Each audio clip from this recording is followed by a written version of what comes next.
have and then come up with something that fits, but it's also kind of fresh. And for me, basically, very often like a gut feeling, kind of like, oh, let's do this. This is weird. How do people find you? As a freelance, I've been basically just contacted from people who've seen like work I've done, and then recently I've been at a company for 4.5 years, where the projects came in through that studio, through projects I was kind of doing at that studio. So kind of work creates work. So that company recommends you in some way then, or? They had to then, because I was hired there, and now I'm a freelancer. So now I'm connected to them still as a like a freelance creative. Right. So you're a freelance creator, but you're very much in one way connected to a studio, so you get work that needs to be solved as a consultant or contractor. Even as a freelancer, before working at that place, a studio gets a project where it's like, oh, but Magnus would fit as a director for that project. We could, like the studio thinks like, oh, we could basically produce it, but we need someone who can just come up with all the ideas, the weird shit as well, and then we can kind of sandpaper it. But go a little bit into when you say that you have a concept or an idea, and the whole what you are doing is expanding out that or fitting more things to it or angles to it as a way to lead up to a release. Could you just elaborate what that could be all about as an example that you have done? Like the whole process, or like the both. But I think you mentioned an interesting example. You did something for Need for Speed, the very famous game. If you just take that as an example, how did that come about? So that was more. There we actually had like the brief from EA, where they wanted to do this app with this kind of like a companion app where you could customize the cars before the release, for instance. That means we had like there would be like a 10-week campaign before the actual game was released. And then we worked with them on coming up with like, how can we make that experience in that app fun enough for people to play. So you create an app that is released before the game is released. Exactly. That's supposed to be engaging people in some way. Or? Yeah, and why I like that project was because it's honest in a way where we're making a toy. We're making something that people can use. And then, so just dive into kind of expanding then the world from Need for Speed into this app, and where people can play and modify their cars. And then if they want to actually buy the game, because you managed to get into the app where you can transfer your car that you've modded into the game and actually drive it around. Otherwise, you can just keep using it as a toy, for instance. But, so in the end, you before the game was released, people could start building and designing their dream car, so to speak. And then when they got hooked, and of course they wanted to drive their dream car inside the game, and that was sort of that's a very nice, authentic journey. Exactly, and it already had the beats also that you need usually when doing that. Like if you have 10 weeks, that means we could drop like new car models and new parts, for instance, like every week, so people again could come back and see that there's more stuff to actually add and play with, and like new cars that was going to be in the game. That sounds like a brilliant idea to get people hooked and anticipating the game, and even get more and more sophisticated understanding. Sorry. And I think that's where, again, what we're going to talk about here is like what I'm trying to promote and propose to these studios as well is not just like companion apps like that, or like second screen, as it's called. Like I also want the kind of second story, for instance. I would like to see even more this kind of, if you're releasing a role-playing game in a couple of years, why don't we start with an experience now where we can, again, also the technology you guys are talking about here, where we can harness that and actually make a smaller adventure, for instance, to start you off way before the actual game is finished. So you start, for instance... you can start immersing in a universe. And also your character. So, and that's also usually the most important thing for a lot of players, like who are you? The role-playing aspect of things, like so you can create your character and maybe go out on some kind of small adventure, for instance. But I haven't seen too much of that yet. But it's I mean, like... I was many years back hooked a little bit on Destiny when that came out. Mm-hmm. And it becomes very clear that you're doing in the game, of course, you're building up your character, and you're choosing what type of player you are with your key strengths. And, and then as you are expanding into the game, you get more and more stuff that you can do with this character, and you level up.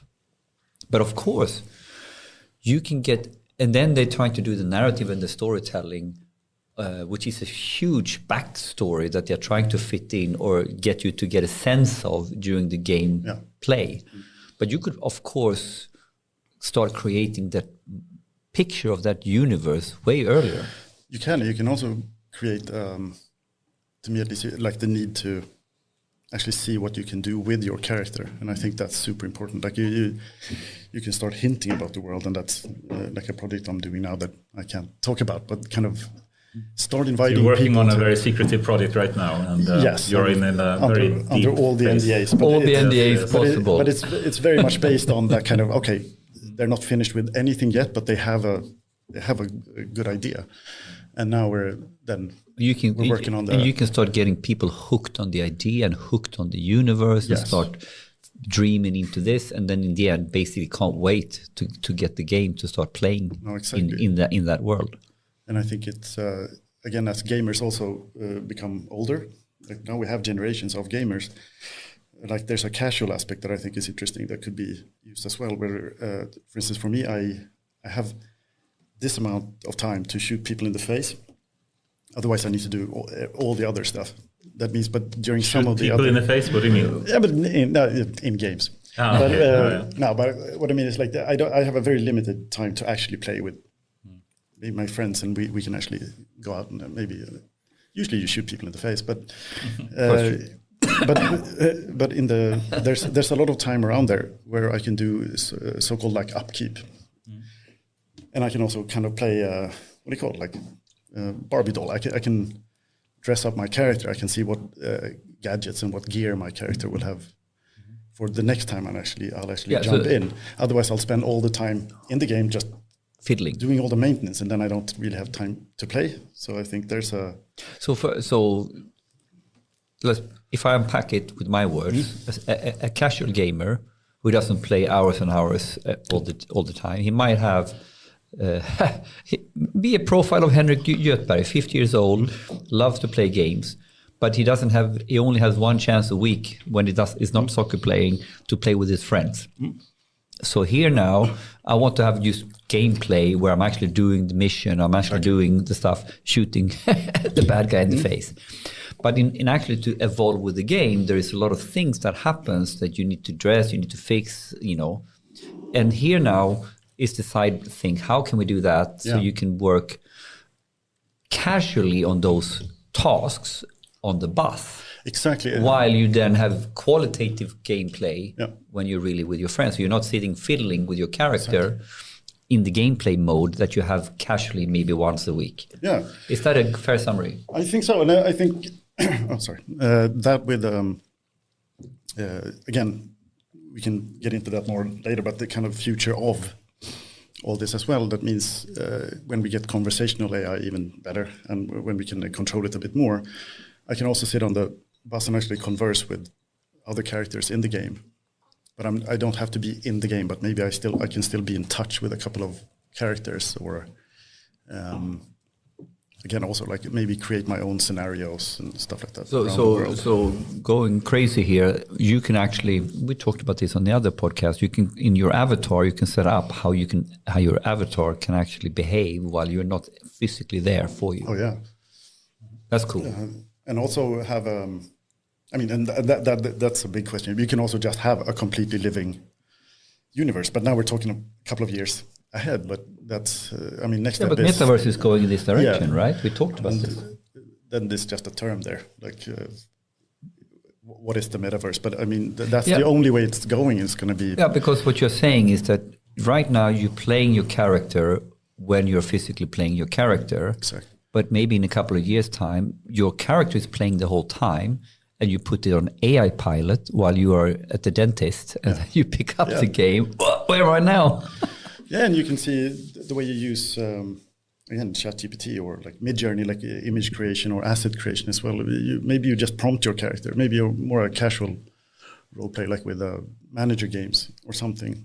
And those games are also growing on mobile platforms. Kind of you go in and you basically don't do much, but otherwise the characters play for you, which is a very to me fairly cool. I'd love to go more into what Metaverse really is and hear your thoughts about that. That's a good one. And I think the gaming industry is maybe some of the best people to really get this. Yeah. They are the base for it. I think so too. So it's true.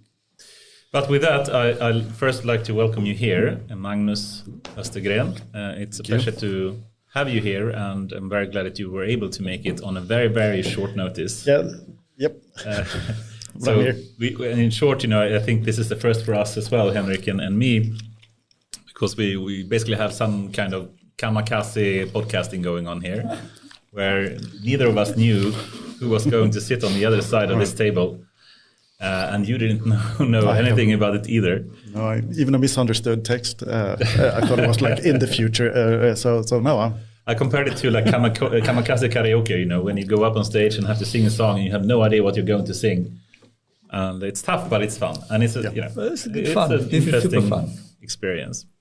But with that, we'd love to hear a bit more who you are. The only thing I really know is that you're a founder of something called POTEMKIN AB. Yeah. And you're like an expert creative designer of some kind.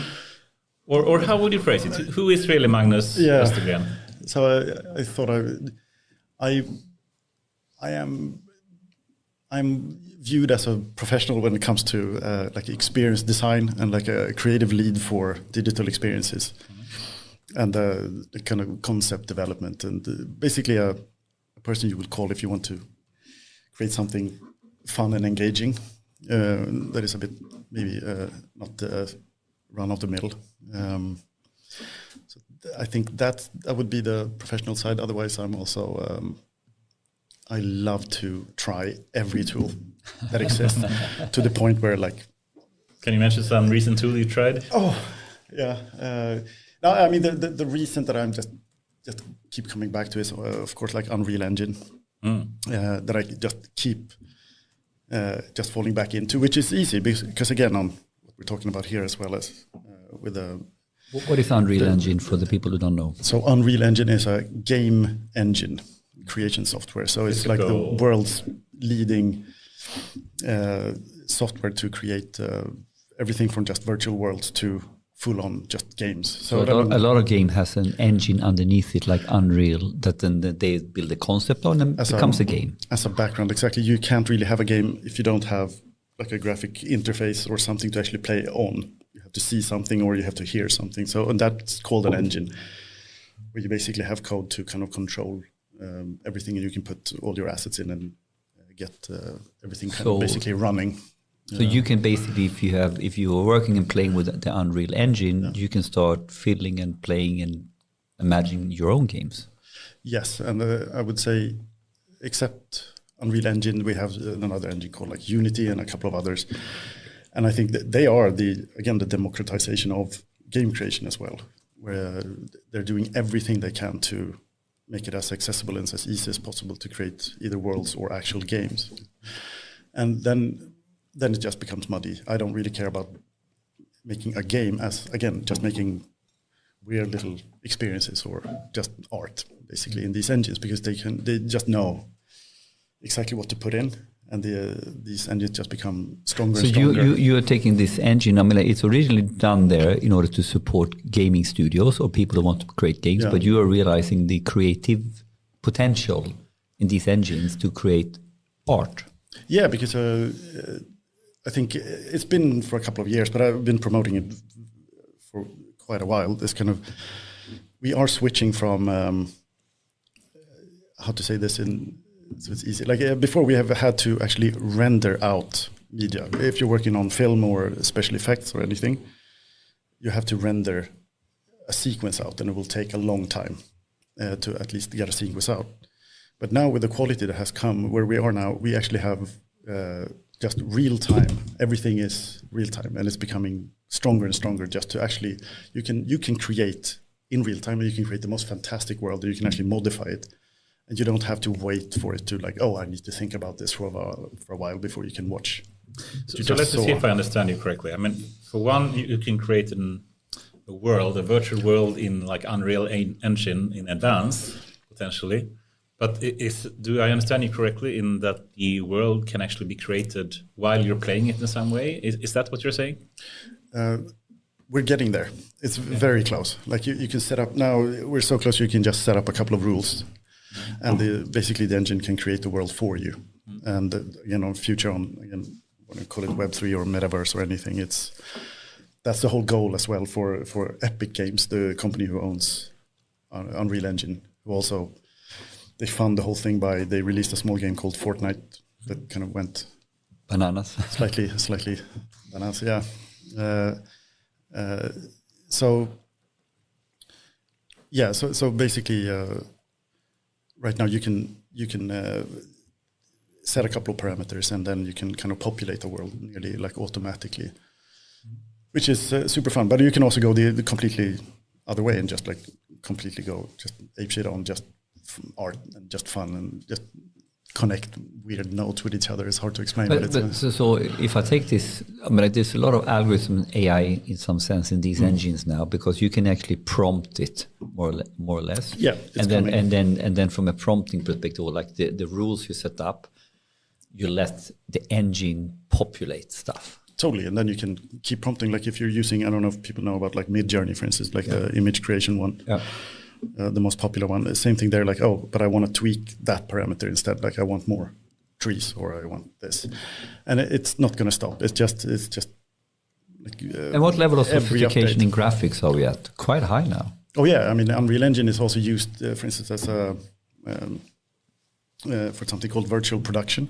So if you watch like Disney, for instance, they're using it all the time for the Star Wars TV shows, the Mandalorian. All the Mandalorians and all the whatevers. Yeah, like every shot nearly that you see in those shows are Unreal Engine in the back virtual production. So they're standing in a studio with just LED. It's just a big LED dome, like LED dome with a real time. So it's not a green screen thing. It's actually produced or projected into some kind of LED screen. You're just in a room that actually has just full screens that actually show the environment you're in. And even with a roof. That means that's why it's cool with the Mandalorian. He has a chrome armor. We're going into specifics. With the chrome armor, it's going to be hard. With the green screen, it's going to be green. But now it actually reflects the environment he's in. So that's why the show... It looks kind of real. So basically, when you look at Mandalorian, you think the production value is quite high. And you assume that they've been to all these locations. Yeah, exactly. And of course, they've been to some of these locations, but actually a lot less than you think. Yeah, a lot less. Oh yeah, and then you have a camera control to it. That means if you move the camera, it moves the whole background behind the characters. This is hardcore algorithm steering all this. Yeah, and this is so Mandalorian is the real engine. It's one of these engines in the back here. Exactly, and I mean with whatever GPUs coming out, that means anyone can basically create the same thing, which I think is... Yeah, what do you think about that? Because I think you phrased it well before. It's some kind of future where you basically democratize the creative aspects of, I guess, creating games or digital experience in different ways. What's your thought about, more and more people potentially are able to create these kind of experiences? Well, I think it's the best thing. Like that could happen. Aren't you afraid that your skills will be less valued? Let it. Like we're the first. I was about to say we're the first people against the wall, but I didn't mean that. But it's no. That's exactly what should happen. There's again a good idea is a good idea, and also an idea is just an idea until you execute it. So again, we have a quicker way for execution and also for iteration, which I think is awesome. And for me, with being slightly scattered, to put it the least, that means I can't really learn. For instance, I can't learn coding. It's impossible. I cannot think nearly logical, which means this is the help, for instance, that I am so happy that we're getting. I can actually generate the logic instead. I can have algorithms helping me with everything except... so this is unleashing your creativity at breakneck speed. Holy shit. And for a lot of people, you can really just focus on, for instance, telling your story. It doesn't mean that all the tools, I think, I don't like all the tools. I don't really like the But I think the really interesting topic to stay at here, and which is amazing that we have a creative designer who works with concepts for major games and stuff like this, and we are now exploring what's the future of this role, how does that impact from AI, is AI democratizing, it's that sort of we are going to lose the jobs, storytelling and all that. And here now we have someone who's sort of the real creative genius who's just going in 180 in his head. Just bring it on. This is fantastic. Yeah. The discussions have happened so many times with people in different teams I work with as well. And the worry is there, but I mean, you can be very, you can be slightly evil and but then get better. Because again, if an AI can do your job, like let's discuss that on a creative side. If you in your craft can kind of give something from you and it feels like it's from you, I don't think you're not going to be that affected, because it's just going to be. It's just going to boost. Yeah, because people still do. We talked about it a bit earlier as well. If I put together a brief for a project, of course I steal everyone's work. And I put the brief together and say, look at this. It's going to be something like this, and it's going to look something like this. Exemplified today already. You've done it for 10 years. Yeah. It's anything you do, you steal from someone else and then you show. Correctly, I mean, for one, you as a human are inspired, of course, from what you have seen and read before and the work you have done. Yeah. As AI potentially is as well, right? Is that what you mean? Yeah, and I think as long as I think what we're going to get is just a lot of noise, but we already have noise. I mean, we have pop music, we have TV shows, we have bullshit surrounding us anyway. So this is just, to me, it just adds to the noise. But sometimes you have something good popping out, and that's going to be good. It's going to be good anyway, I would say. So in reality, more noise in terms of more people can do shit, but the good quality stuff will still stand out. Yeah, and this will also empower people who have a great idea, but they don't have the network to maybe create all the assets. And so democratization means that there are people who are brilliant in idea making, but they don't have the coding skills, so they don't have the network. And now all of a sudden, you can be brilliant in your basement, and you actually can get the stuff out. Absolutely. I mean, it goes to the level of me coming up with a lot of strange things, and I can just put the full chaos into ChatGPT, and it will actually give me a nice write up on my stupid ideas. And I was like, that sounds smart.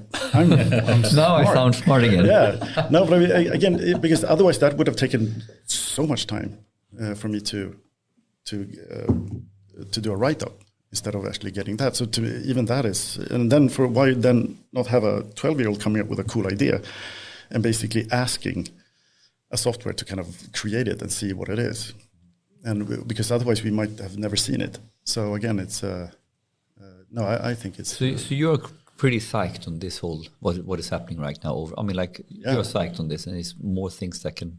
Oh, absolutely. I of course I need to. I mean, I would like your guys' opinion on the same thing of like there will be so much content created, and that would be my that would be we'll be drowning content now. Yeah, and it will just be more.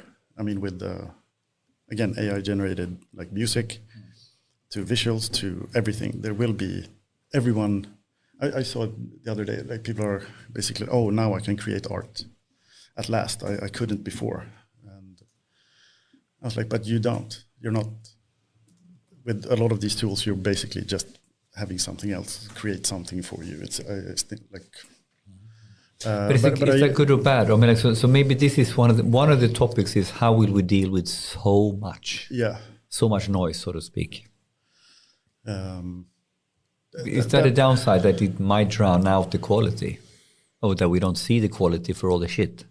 I mean, because we don't get through all the shit. I mean, would you accept?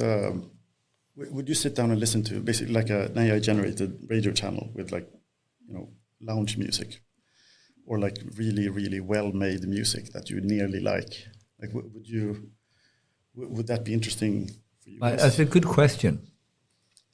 My son is pushing the AI DJ on Spotify all the time. And what does he do? I mean, like the Spotify version of this is, of course, that they're playing real music, but there's an AI voice coming in and sounding like an American DJ to make the whole thing flow. I kind of like it because it's built an experience around the different tunes. That is one thing, right? But then you can go all the way into, is the whole thing AI generated and it's used like music, you know? But I think that would be the difference there, exactly. Like creating experiences with the help of AI. That's what Spotify is doing. Yeah, I think that's just spot on. That's just fun. That's like, we will keep working on that. I think that's really cool. And same thing for me, adding characters to like experiences, even if it's just like a web experiences for a campaign for something, to have actual characters to speak to that know the whole context. They know the whole lore for a game, for instance, and they will actually talk about it. You can talk to them about things. Same thing, putting it into games. Those things so are the NPC that you taught us before. The non-player character, like the biggest. When did it start? Like the 50s, I think. Like the first game, and then like whatever asteroids. We've had so-called AI and bots or NPCs in games since forever. That's you're playing the boss. The boss. You're gonna kill the boss. Yeah. That's the AI. All of it. But I would say that the difference would be. Would you guys kind of start collecting AI generated art, or would you listen to AI generated music, knowing that? I think that's a great question, and let me phrase that in a nice way, or in another way, because there are positive aspects, as you phrase it, where everyone can start to create very nice like experiences in different ways, and that's a positive side. But if we also think about what happened with, for example, the artist Drake and Grimes, before someone, I think he was called like Ghostwriter or something, wrote a song, and that song was in the voice of Drake. Yeah. And he made a lot of money of it, and he published it on Spotify and whatnot. And Drake became really upset, and he sued the person, and blah blah blah. Then we have Grimes, the other artist, the ex-wife of Elon Musk as well. One of them. And she instead said, you're free to clone my voice and create songs in my voice, but I want 50% of the revenue. Yeah. And then she made a lot of money from it. What do you think about this? We can also hear all about the Hollywood artists that are afraid about, screenplay writers, striking, saying, we'll lose our jobs. What's the end going to be? I would first recommend a movie called Congress with Robin Wright. Yeah, where she plays an actress who, or an actor who gets approached to digitize herself to make an actual avatar for her. Then her agent tries to convince her to basically like do an upload of herself and a complete clone, a digital twin, basically for movie making. Which it's a cool movie. Congress. It's recommended. It's weird, but it's fun. But I've had even like, maybe I should make this into a business. I wanted to just call it Ghost, because how do you protect yourself from this? And again, from deepfakes to everything. I guess it's going to be used more and more and more. And I would say it's just going to be opinion based. If I don't like an artist, I would just go. That's just fun. Like Kanye, whatever. Make every clone you can, because it's just pop music. I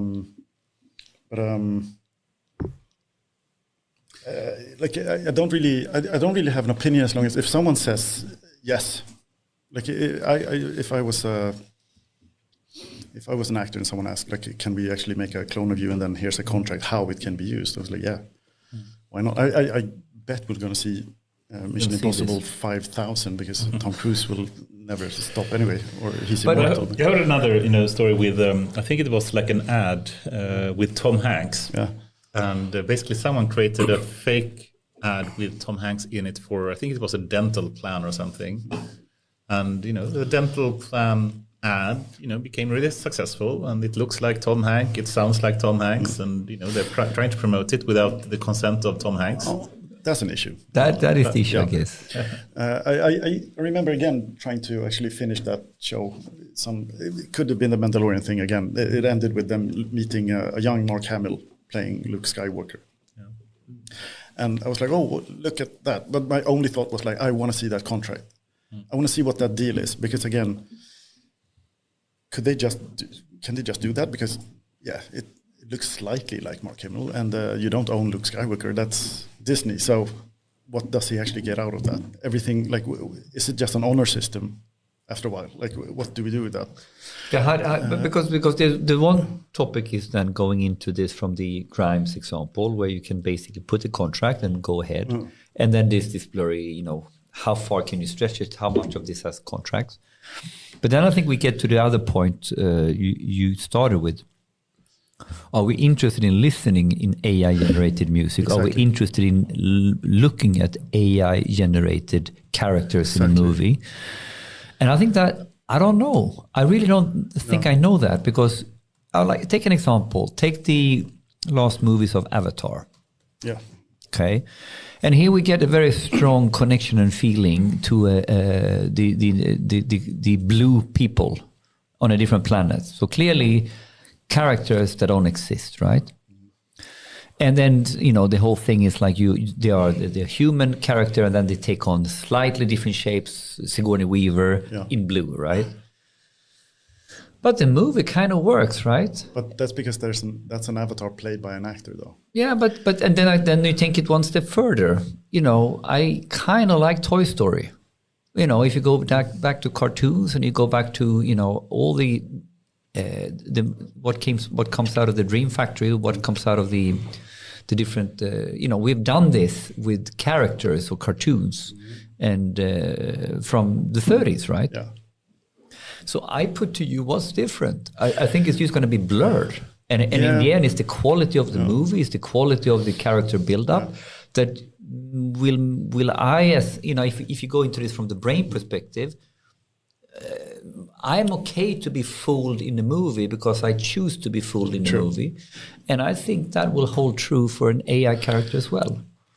I don't know. Maybe because you're still talking about puppets being controlled by a human, Tom Hanks really played that little cowboy character, whatever his name is.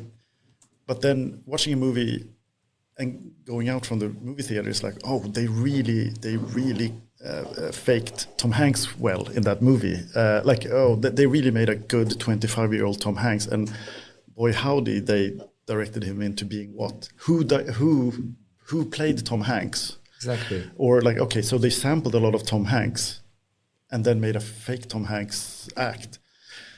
There's not much to, I don't know, maybe. But will we care? Will we even care? I'm not sure. No, I would maybe care. I wonder how Tom Hanks prepared for. Really, he didn't because he's dead. That would be and maybe same thing for music. And I think again with watching a lot of AI generated art, it's not I wonder what they thought about when they made this. That's just out of the question. It's there it is. There's only that's it. It's just a render now. There's no that's true. One aspect is, will we be interested in it? Yeah. And I think we will. Will we get used to having that? But another aspect is, what about people that are offended by it? That they use their voice, their picture, their character, and they're all even China has regulation on generated AI saying, if you have that, you need to label it, and it needs to be clearly stated that this is actually AI generated content in some way. But I'm not sure. Do you think that's the way forward, that everything that is using AI or in some way or potentially is fully AI generated should be labeled as such when seeing it? I don't know if would and should. I think, again, with the noise, I think it will just going to be there. And I have my own weird theory or it's not that weird, but a hope that we will instead kind of maybe gather around actual content creation, human content creation. So we'll have the noise, but we'll maybe meet up in a group and we'll actually see someone paint a piece of art or actually play music for us.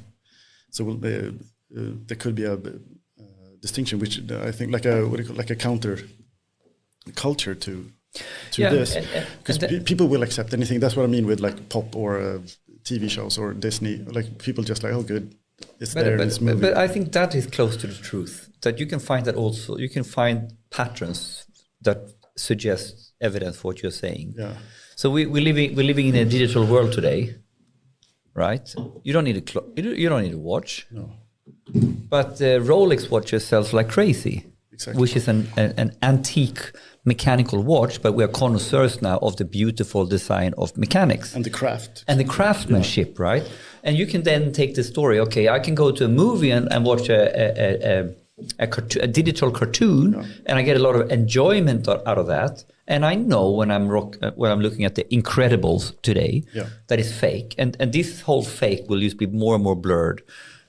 So that will exist. But then sometimes we will go, I want to be a movie connoisseur. I want to, maybe the theater will become even bigger, right? Again. So I think there is an expression, and there's going to be subcultures, and it's going to be tribes that buys into different things.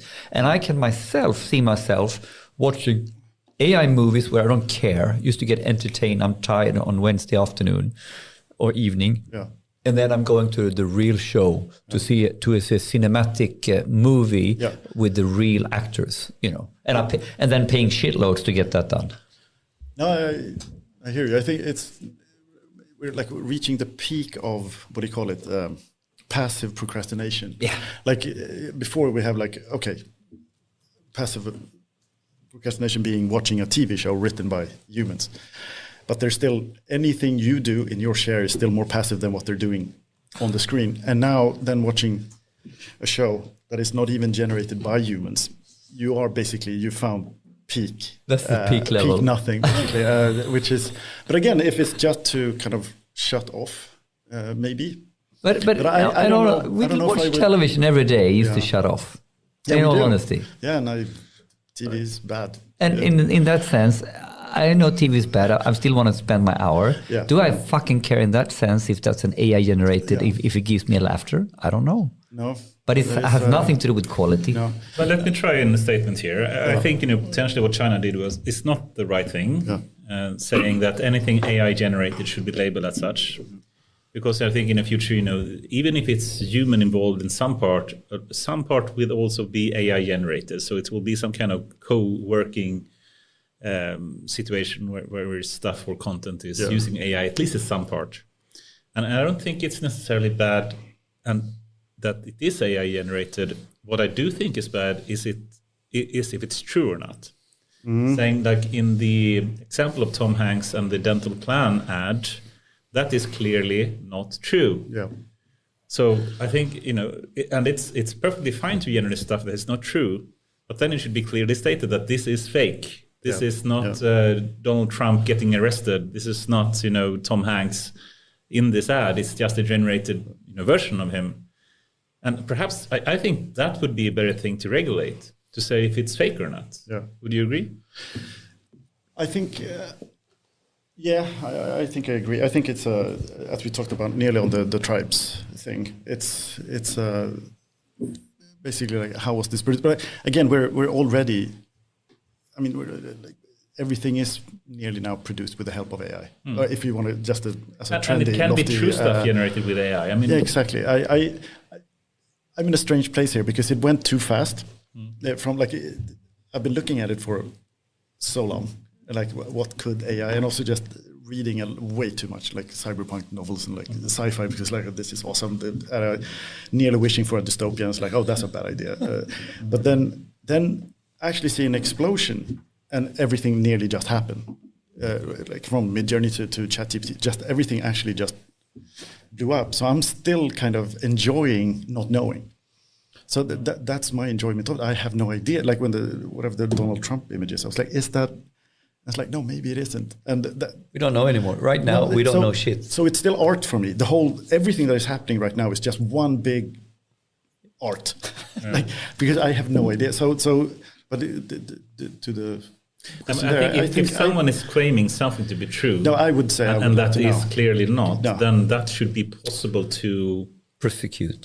But I completely agree. And again, on deepfakes, that's what I talked about the ghost thing. I was like the business idea I thought I had there for like. What's that all about? Was to kind of basically like troll the whole net for like you're a politician and you ask me to basically secure your ghost. That means we take everything, all the content ever produced by you and with you on camera or that is audio. real.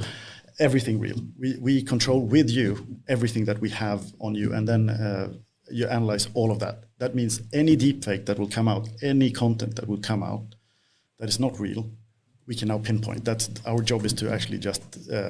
So the business study goes that we have a control. We know together with you what is real. Yeah. So now we have basically the data that very fast pinpoint fakes. Yeah, like interesting. And now I've given it away. And God damn it! No, but I think that's going to come anyway, because that's what you're gonna need. Because also, yes, you will. You can try to label it, but then I mean that's not going to work. No, I don't think it's a sustainable way. Not at all. And we're going to use semi-famous people, and everyone's going to try to copyright themselves, and then we just. I mean, it's going to be then. You're just going to generate like a crowd for a movie or something, and you're going to have faces that looks exactly like other people.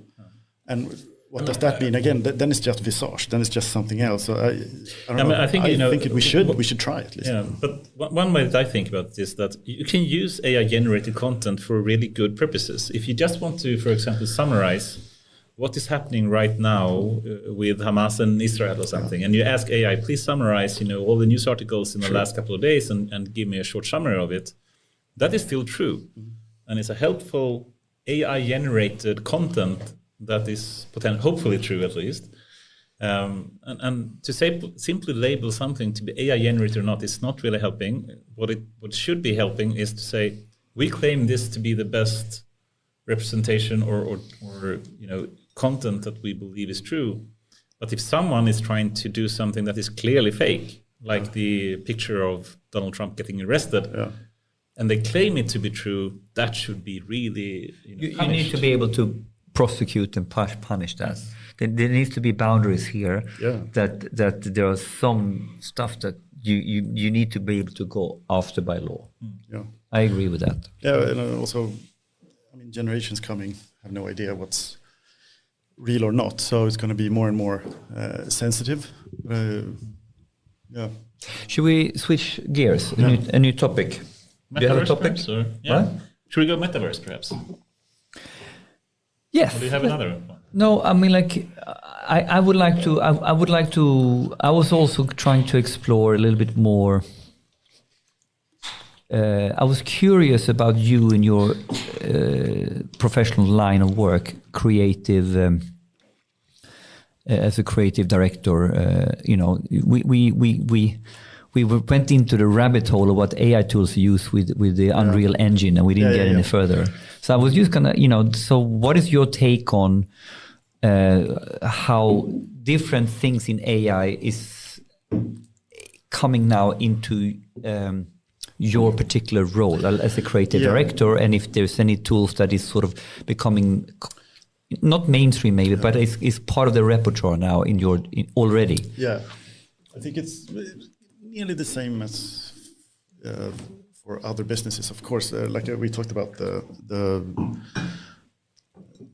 support from like ChatGPT to get to create content like that, and of course then the image generation, like content creation, and that is going very fast. Like now you have, it's not finished, but so you can basically apply either with a text prompt or with a reference image, and you will generate a 3D model that you can use. So in your concept design now, these things, of course, I think it's quite interesting because we have different tools that can do different things. Yeah.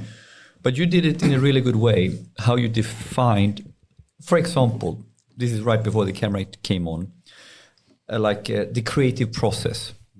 And typically, you were in a project right now, very early stages when you're in the design phase or ideation phase, and you were highlighting double diamond design thinking. Yeah. We start basically with divergence to from a basic idea, explore crazy ideas. And here we can use AI to get crazy, a plethora of angles. Yeah.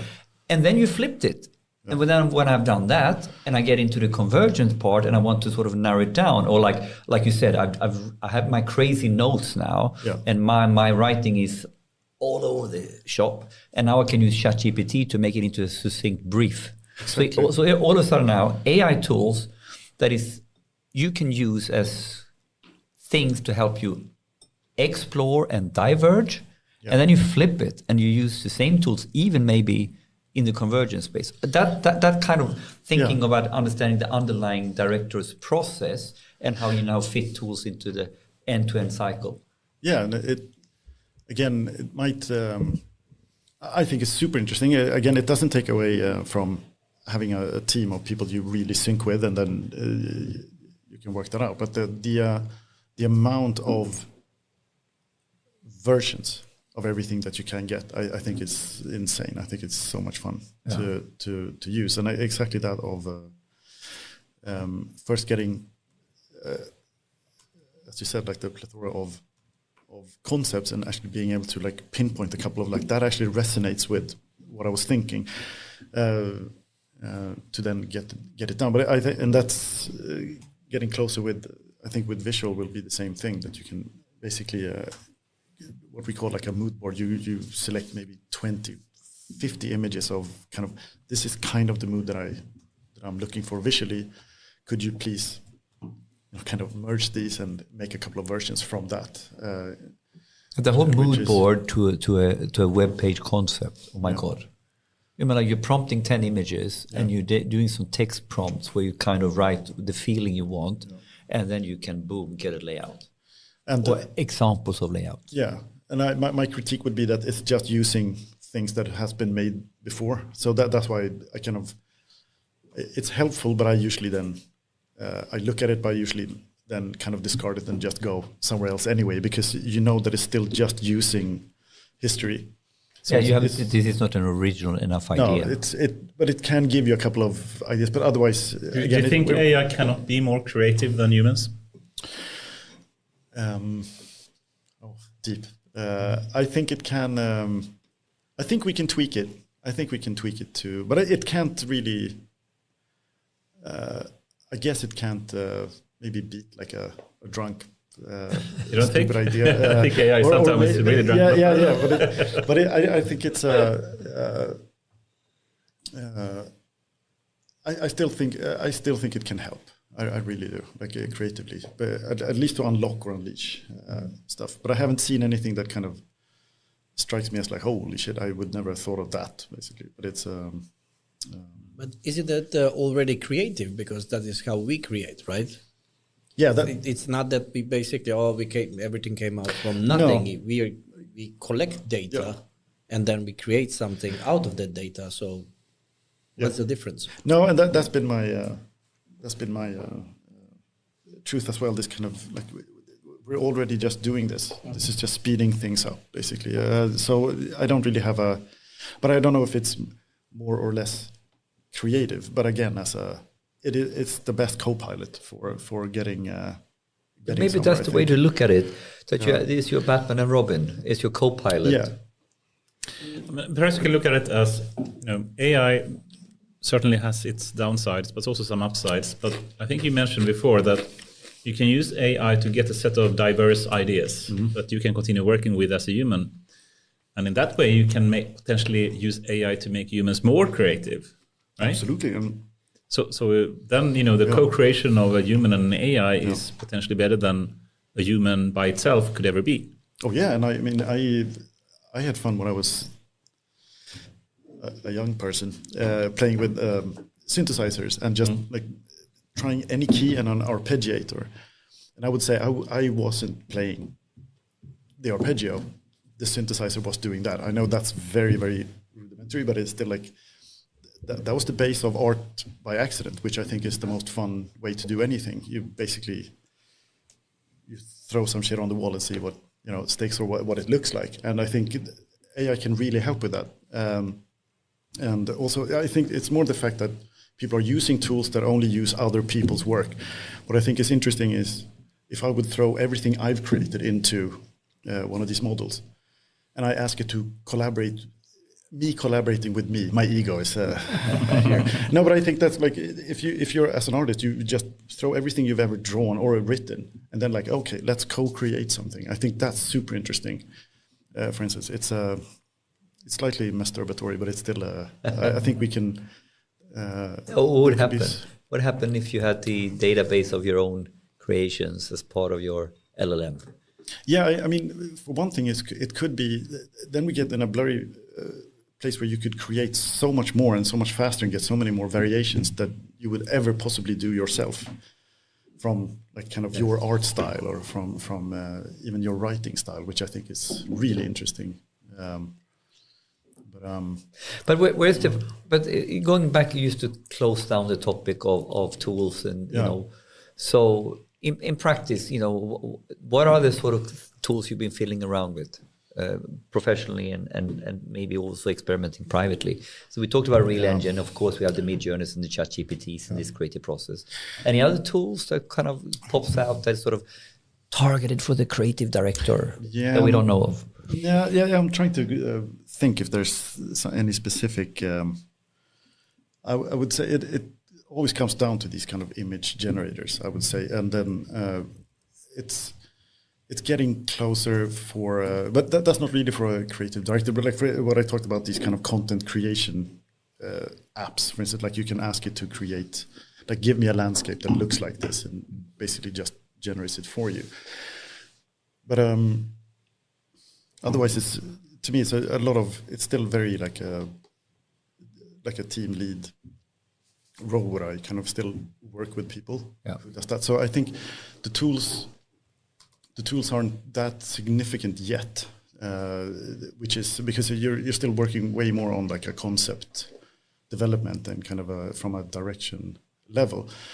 So no, I don't think, I'm waiting for more. And I would say that's the, like we talked about before with the, when you get to trust a bit more on creating, for instance, characters, like that, like from a narrative or from a storytelling perspective, I'm really looking forward to defining a couple of characters and some, for instance, backstory, and then get to start to interact with them, for instance. But we're still on the kind of cusp on getting those, I would say. Yeah, I think we can. Yeah, man, let's go a bit to the metaverse, I think. Yeah, you know, because it sounded like you had some thoughts about that. And I think a lot of people are confused about what is really the metaverse. Is it here or not? Or what's your thought about the metaverse?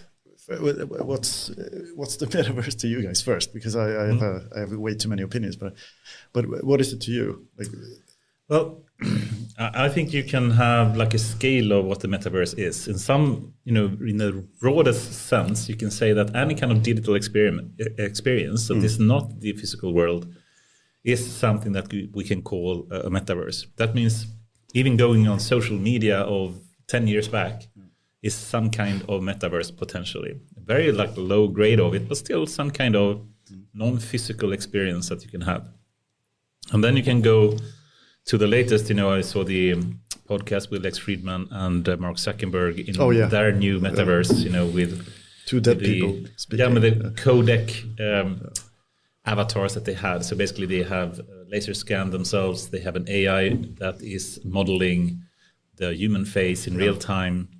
And then basically you can see in the virtual world that they create in the metaverse in real time, even though they're not there physically. But you have like more or less a perfectly physical experience, or physical is the wrong word, but a very believable rendering, and also you can see, it basically copies, clones the whole experience, and that is a really amazing kind of metaverse. But then you have everything from that, you know, in some kind of scale. Yeah, I mean, from like World of Warcraft.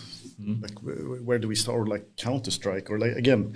Is these metaverses? Question mark. Are games metaverses? I mean, to me they are, because you're in a space and you interact. As long because we have interact. If we break it down into definitions here, we're interacting with other players. Yeah.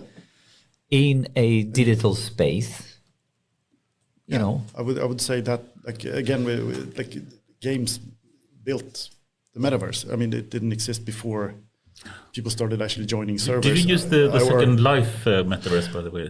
Yeah, I tried a bit, but again, I'm not. That's a very strong point. The Second Life hasn't really. We're just doing Second Life. Every time people talk about like whatever Web3 or Metaverse, bring me in on this. Yeah. So Second angle. Life was the first kind of I would say, okay, then like more the passive or semi-active Metaverse world where you create your avatar and you can go around, you can build your house, you can dress up, and you can join very, very strange communities. I mean, they went far. The bondage. No, even this is an old thing. It's like 20 years ago, and I worked at the university at that time, and we actually created or had like an island or a piece of land that we bought. You could buy land in the Second Life metaverse. Yeah. And then we could have classes happening there, and then you could have your avatar going around, meeting and speaking to people in Second Life. And it was really an amazing thing, I think, for happening 20 years ago. And it had nothing to do with having goggles on and all that, because you just live in a digital screen, but it's the point that you're interacting. But it didn't really take off, and it basically died down. Yeah, because like, when I talk to clients, I mean, fairly often talking to clients who want to make like, we want to make a Metaverse thing or a Web3 thing because they've heard the word or it's cool. And I think usually my first answer is like, but what's the point? They need a purpose.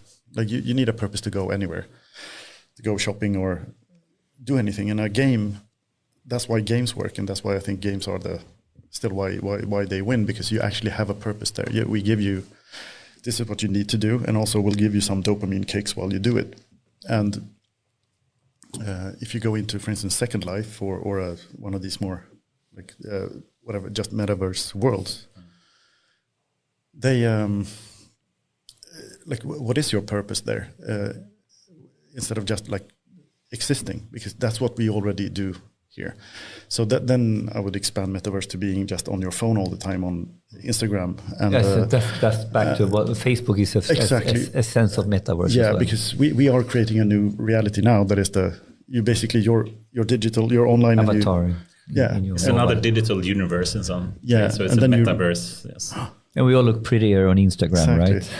And we run out and we gather some memories with our cameras, and then we upload them to our new reality again and curate. And by the way, you don't upload the pictures when you take a dump. Exactly. You only upload the sunset, right? The curated life. So the curated life is not the real life. No, even in reality today, the way it is a fake. It's a metaverse for sure. Yeah.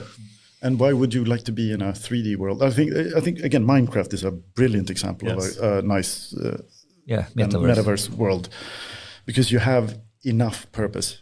Yeah, there's always purpose, and then you can also just gather and do whatever. And again, build tribes. You can do basically what humans do, but there's a play aspect to it. There's a creative. It is a building something. Exactly. Yeah, but okay, let me take another angle then on what is Metaverse. So there's more and more discussions in industry. And very concretely, if I talk about going to working with manufacturing, working with big assets. It's time for AI News. Take that first. Brought to you by AIAW Podcast. Take that back. Awesome. You want to make the... Okay. I think you can take it there. You're much better in... Let's take a middle break here, and we have a news segment that we are taking. So let's take a pause from the normal discussion and move into some of the hottest news that we've heard over the week. Henrik, do you want to start, or should I? Let me start. So I'm going to start on two quite interesting topics, I think. I'm going to start with, first of all, Norway. They released their statsbudget on the 6th of December. And then, I think it was today or yesterday, I read a Medium article where they have sort of dissected the statsbudget to understand what was the AI component of the budget. And the main topic here, of course, is that it very explicitly has stated that they should spend at least, the definition is at least $1 billion, I guess, Norwegian kroner on AI innovation and research. And I think that is quite interesting in the terms that if we now start contrasting who is talking and who is putting, investments behind their words, who has guidelines and who has, projects, all that fancy stuff, but not one single dollar or kroner to the name. And as to be frank, it's all talk until you start putting investments, and you really need to live up to where those investments go. So yeah, let's talk a little bit about that. What do you think about hearing that they are very clearly articulating 1 billion, like one is a lot or a little? I don't care. The point is to really be sharp on it. What do you think? I think it's awesome, of course, and congrats to the Norwegian government for making this decision, I think, and they will benefit greatly from it going forward. Then hopefully they have to execute it properly, of course, but I think it's so obvious that anyone that can find the right way to benefit from the possibilities of AI will have a great success of doing so. Then, why should the government get involved, you can ask. Couldn't simply the normal private industry do that investment themselves? And, sometimes, if the government gets involved, they may not be as innovative, or they may not, be able to find the proper way to do it. And a lot of people are complaining that the EU Commission sometimes are deciding and micromanaging almost some of the investment they're doing. But if you manage not to do that and simply say, we're not going to micromanage, we simply want to enable companies and public sector, I guess, to find the best opportunities with us and then let them do it, I think it can be really successful. So I think it's awesome. But I think there are two parts to this conversation now. First of all, you will get nowhere if you don't have investment behind it. And if you really want to be serious, okay, put some real money behind it from the government. Step one, tick in the box. The next topic is then, how should that money be spent? How should it be invested? Do we think that we should have the government do startups for us? Probably not a good idea. But what I do know is that you have so much work that needs to be done. And we have a stalemate if I go into public sector, if I go into schools, et cetera, that they can't get out of the hole. They need to invest themselves out of the hole. But the current budget in those areas don't exist. And so basically, the next step is then, okay, we have $1 billion now. What is the most bang for buck? Where and how to spend that? I mean, and going back to this article, he was doing a dissection. So, okay, let's now go into the details of the budget. Have they related to this 1 billion in relation to the school section or like this? And this is where it becomes super blurry, right? So they made the first step of okay, we have earmarked money.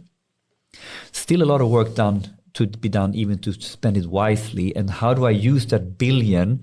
Maybe in correlation to support the school system, or I don't know. Yeah. But this is not answered yet, to be honest, right? So how to spend the billion is the next step, of course. That's my take on this. And what do you think?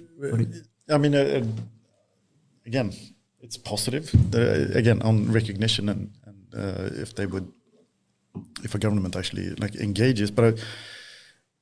As you said there, what is it actually going to get spent on? And right now we're in the complete, before with the internet bubble, now we're at the peak of everyone coming up with every idea and also getting funding for nearly all of these ideas for any kind of small service using AI, and of course on education and learning quite a lot. So what would be the application But so the core question, I think, is the interesting question that is still quite blurry, even in this proposal, is that how and what is the role of spending this billion? Yeah. That is the most interesting one, right? Because I could argue maybe you need to use that budget in order to fix the school system or something completely different, right? Or you need to use that budget in order to massage talent. We need to invest in order to get AI talent into the ecosystem. So is this a one-to-one spending between 1 billion and coding AI? Not so sure. I mean, I think it's more about, okay, I want to spend 1 billion to fix the regulatory greasing of this. I want to spend 1 billion to set up an institute for AI regulation. Those are the real questions I think is critical. What is the right money and the right way to spend the billion for a government? I think, this is an example of, what is really a leader? A leader is not someone that tells people what to do. A leader is someone that shows the direction in some way and give the necessary preconditions for someone to do and move in that direction. And if they do that properly, that can be an awesome thing. Yeah. And they need to keep their hands out of the cookie jar, so to speak. They need to do it with the mechanics that is smart. I mean, like you could even say, we have 1 billion in a fund, and now it's up to you, dear departments, to articulate how you're going to tap into that fund. I don't know. There are many ways. Yeah, but I think, like what you're saying, there's no point in saying we have a trillion that we're going to put on. That's what I mean. Like, we're going to put 1 trillion on the internet. Like, what does that mean? Good. Yeah, IT tech. Like, fine, but you're going to fuck it up anyway. Like, if it's just exactly trying to get a couple of experts, and then we'll have some governmental projects. That's not what I hope they're going to do with the money, by the way. No, but I see that problem. Yeah, so I think what you said there is exactly what I think that is there any kind of plan? Basically, like, if there anything that, for instance, what we talked about before, we have to anything from like whatever security or deepfakes, or as you said, like actual what do you call it, like communal education. Like, we're just going to put everything into how classes work better when you have around like 35 kids. We're going to go bananas and have AI on every grundskola. That's what we're going to use the billion for. Or we're going to use the billion to just at least research how AI can help. Yeah. I hope they don't only do research, but I don't think they are. But research should be one important step. But it needs to also be the engineering of actually building products and finding the proper use in society. But this is the problem. Like, they have earmarked it for innovation and research. They did? Yes. And I think this is scary, right? Because all of a sudden they should put the money on, I don't know what that means, but I mean, like, they might need to do, as you said, real stuff, engineering and stuff like that. But the one sentence is 1 billion for innovation and research. Goran, do you have a view on this? Well, I have, but I don't know. So I used to do a conference which was e-health and IT, and I'm going to be a little bit of a hypocrite right now. It was so easy to do that conference because what happened is that the Ministry for Health and so every year there comes like, hey, we're going to give 1 billion to e-health. And then the whole conference is about like, okay, how are we going to divide this money? So the regions are going to talk about how they're going to divide the money, and the communes are going to pitch with the projects, and then the small players will basically be part of it. And there is no silver bullet there, and every year you can give 1 billion to AI, but there is no real plan how to utilize it, as you're saying. Then it's probably just wasted. But it helps to have a budget. Yes. In Sweden right now, we had like the Prime Minister came up and he gave a commitment to AI, but put it in money, and then there is people who will spend those money wisely as well. So it's not a problem. So budget helps, and I think it's a good step for them. Let's see how it's going to go. Yeah. I have a connecting story actually, and a different way to simply force, if we call it that, people to use AI in different ways. And this is actually from the Swedish company Klarna. So they, as you may know, have. It's not that one, by the way. Cool. We have 2 from Klarna this week. Oh yeah. So they did a massive layoff recently, and they had a massive loss in money recently. But what they're saying now is they are going to compete with the majority of banks. Klarna became a bank, I think, a few years ago or something. With a full octroi or like a proper license. Yes. I think they reached that level, right? Yeah. They're a proper bank these days. Anyway, they're now saying, and the founder of Klarna is saying, that this is a major shift, and they're going to quadruple the turnover per employee in 4 years. So they basically can measure how much money or how big a part of the total turnover of a company that each employee has. I guess they're simply dividing the total turnover by number of employees. Yeah, but if you're letting go of people, that equation is very simple, right? Yeah. Yes, that's a simple one. But if the turnover then dips, then that would be a problem. Right? So in this case, they are saying that they are going to quadruple the turnover per employee by using AI. So then they're forcing, basically they have, I think the founder of Klarna had, they knew the founder, Sam Altman of OpenAI, long while back. And he also has some kind of investment company, I believe, that did invest very early on in OpenAI. So they have a clear connection to them. So basically they have given every employee in Klarna now full access to ChatGPT, and they are supposed to use it, and are even tracking employees if they're using it or not. Oh wow! Okay. And they are hoping that by having this full access, they can do everything from customer support to money laundering detection and credit risk evaluations and whatnot. But they are saying that by doing this, having AI as a co-pilot, I guess, once again, everyone is doing that, but they are basically forcing, perhaps is the wrong term, but I think they're forceful in the direction that you're supposed to take support from AI. But they're tracking basically how, if the employees are using it or not, and I think that's more or less forcing in some sense. It puts a very clear statement that what is behavior we want to see. Yeah. This is very close to forcing, by the way. They gave a good example, I think, here. They said basically, if you want to switch your mortgage from some kind of loan that you had to another, it should just be the press of a button. That is how efficient a bank should be. Yeah. And that's certainly not the case with the large-scale banks that we have today. So they claim that the large-scale banks that we have has a massive tech debt. Yeah, well, they have profits that are far too high. It's not necessary to have all the administration that they're having. It should be possible to significantly reduce the administration costs that they have. Yep. So they are now going to significantly improve that and say that the massive expenses that they have will drastically drop. Mm-hmm. And I think that's a good thing. And that will be exciting. Okay.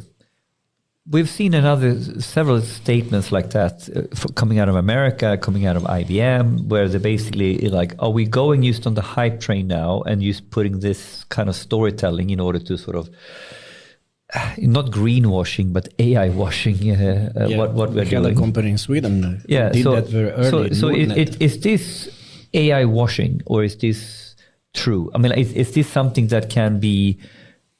Do we believe that this can actually materialize? Or is this just a blanket statement? Again, without a plan, as a budget without a plan? I mean, for one, they say very, very strong direction. You're required to use AI for your everyday work all the time. They also say basically that they had to lay a lot of people off, and now they are going to hire in a pace that is slower than the normal churning rate, so to speak, of people, which means they're going to reduce even more the number of employees, but they still are going to claim to have the same functionality and service to the customers by using AI together with humans. So for one, it's kind of interesting, in the terms of are AI going to replace human, workers? In this case, it's not really replacing, it's simply augmenting, I would say. But still, in some way, they are reducing the number of employees. Yeah, by augmenting, you reduce as well, because you make one employee two, or whatever you want to say. At least if you keep the same level of service, but if you actually increase the level of service, then you instead could keep the number of employees, simply increase the service level instead. What's your thought, Magnus, on stuff like comments or statements like this? Yeah, I don't really know. My first feeling was like, but isn't Klarna like a company that should just be an AI? Basically, like why does anyone work there? But again on what the actual function is. So can it just be completely automated? But I mean it comes down to the. Probably there's a huge level of automation that could be achieved. I think they had a new slogan basically for the company. It's to be something like the AI-driven payment system or something. Yeah, I like smooth better. Again, but it's basically. Oh, sorry. Yeah, again, 2015 and 16, there was a bank. It's still a bank. Yeah. Whose name tag was the first AI bank in the Nordics. Nordnet. Really? Yes. Interesting. Yes. And, 2015. 2015, and they were riding the high, 2015, 2016. And they ride the hype on AI, and it was supposed to be fully automated. And they invested a lot of money in Amelia, the chatbot, and everything was supposed to be automated as much as possible. And it didn't fly that much. So. I mean, like they're pursuing that dream, but it's still quite a lot of admin. Yeah, exactly. But I agree with Magnus in this terms. Like, shouldn't Klarna just be an AI thing? To just like automate everything. When it's on that like kind of pragmatic level of data, it's like of course they started and then hired everyone, but it feels like if in a couple of in a decade or a couple of years or something you would nearly just started basically with a fully automated system, and but with the good offer. But I think with the progress that we've seen with large language models, they can do so much more than they could in 2015. But to say they can fully automate everything, that's not now, not yet. But perhaps in some time. But I think still we need to have the collaboration with humans. Yeah. Any more topics, or should we stop there? We have more topics, I think. But time-wise? Time-wise, we are done. But let's make a quick one, right? It doesn't exist.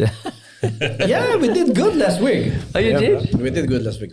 Let's go quick. Yeah, so I found three actually that I think that are very interesting. The first one was actually the Chat GPT and OpenAI as a company. They just, and this is actually a couple of minutes ago.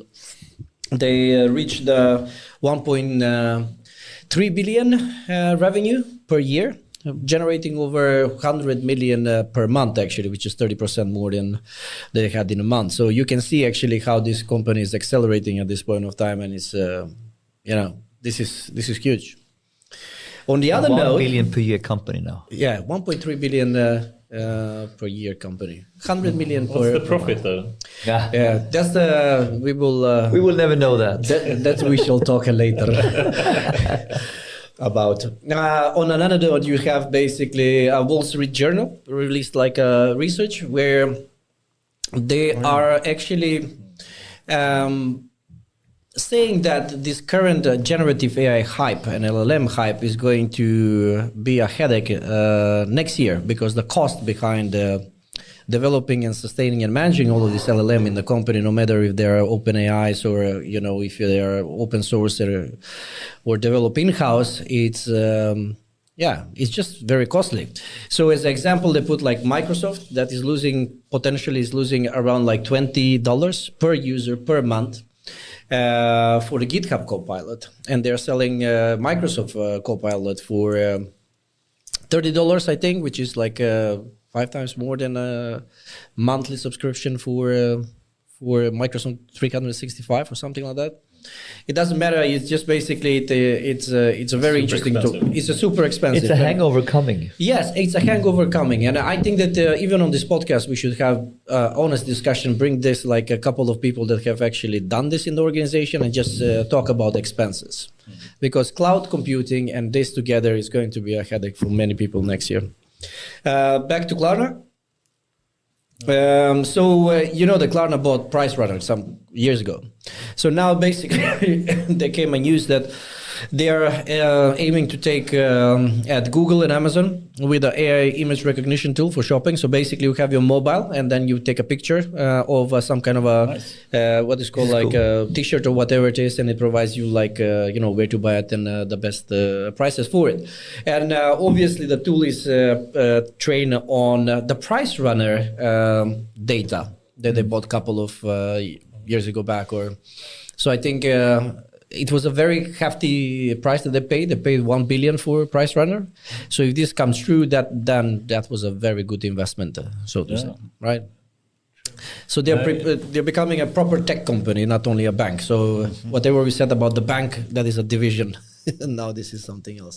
I know the Price Runner founders. I actually worked with them. Yeah, that's right. Back 20 years ago. Back in the day. Yeah. Wait, what was the technology, or what was the company called that went into Price Runner? You were working on this great, this search and indexing and before Price Runner, I had a Bugsoft, but that was not connected. And how did you get to know the guys? We take that later. You had one more news for today. That was the chip. Yeah, okay. We have two more news. Yeah, come on. Let's go faster. Okay, 23 minutes. Yes, so the chip thing. So I think this is an interesting story that people don't recognize the monopoly that we have when it comes to AI chips in the world. For one, of course, we all know that NVIDIA is clearly dominating the latest type of GPUs that we have. But we have competitors, and some companies are building their own AI chips, like Google with the TPUs and Tesla with their FSD chips and so forth. But still, NVIDIA is by far the leading person. But in fact, NVIDIA is not manufacturing the chips. They are designing it and then asking TSMC in Taiwan to manufacture the chip. And they have a technology to do that. And of course, I think TSMC is like providing 90% of all the chips to the Western world. So they are even more dominant and have a greater monopoly than NVIDIA has in that sense. For the full semiconductor. Yes. But TSMC is not actually creating the technology to create the chip. This is another company in Netherlands called ASML. They have this kind of lithography tool to produce the atoms in a proper way using some, laser guided tooling, which is super hard to create. And there is not one other company in the world that can do this. Wow. So this is the real secret behind the secret. Yes. So I think they will be a bit technical now, but I think it's so interesting because if you take the latest H100 GPU from NVIDIA, it's using some 5 nanometer transistors. This is small stuff. It's really small stuff. If you take the A100, it's the predecessor, a bit older GPU from NVIDIA. It's 7 nanometer transistors. Actually, in the iPhone, you have the smallest transistors of today. It's 3 nanometers that they have. And these are, the only one that can actually create this is this ASML company in the Netherlands. And they help TSMC to produce them, that in turn help NVIDIA or Apple or other companies to do so. And this is the small company that, everyone is depending on. And of course, China is very dependent on this, and with all the kind of export blockage that we have now, this ASML is not allowed to export to China, for example. China is now actually producing a new company by themselves that is able to do what ASML can do. That was my question, like why, how, and why? Yeah. Are they the only ones? Yeah, but it is super hard. But, so what is the core? What is the core technicality complication? Yeah. What are they doing that sort of goes into what TSM? Everybody. It's really a really advanced, hard, manufacturing process of doing so. And but apparently now this Chinese other company are able to produce 7 nanometer chips. So 7 nanometers is this A100 level of quality, which is a really good one. And China before had nothing even close to this. So even and being able Apple to do uses this. This is what you're saying, or is Apple Apple? is using like 3 nanometers. Is the most. Yeah, but do they know how to do this themselves, or they go to the same? They go to the same. So it's one company in the world that can do this. And this becomes then I'm trying to follow you. So they are doing the stuff, designing it that ultimately becomes the design that you put in a big manufacturing plant in order to produce That's this. TSMC normally, but it can be Intel or Samsung or something. But the technology used to actually produce the chip is one company in the Netherlands. Can I buy stock in that? Yeah. Yeah, you can. Yeah, ASML is like a But are they huge on the stock market? Yes. Of course they are. They have been for ages. The first time I worked with them, it was 2006, 7, and etc. There was another company in Italy which was called ST Microelectronics. They did similar stuff. Yeah, they did similar at that point of time, but ASML is like, yeah. The Chinese company is called SMIC. Yeah, it's very SMIC. What's up with the 4-letter thing? But also SMIC, I think it's the least imaginative kind of name. It's a semiconductor manufacturing Incorporated. but it's honesty. But what is TSMC? TSMC. That's Taiwan Semiconductor. Conductor Manufacturing Company. Well, there we go. And this is what we do. This is our name. This is our name. That's my. But it's I mean, this is a big thing for China, of course. But this is the layer on layer to understand the AI industry, right? And we get to what powers the whole thing ends up in a small company in Amsterdam. That's Semiconductor Manufacturing International Corporation. Oh, yeah, it's the least imaginative kind of name. Yeah, it's like TMC but backwards, right? All right. Cool. And OpenAI was planning to create their own AI chips, and Microsoft as well, because they can't do the lower stuff. They can't do the ASML. And how far has Elon come on this? Because he's doing the chips that he was saying was the... I'm not quite sure. I think they are still asking TSMC to do the stuff for Elon.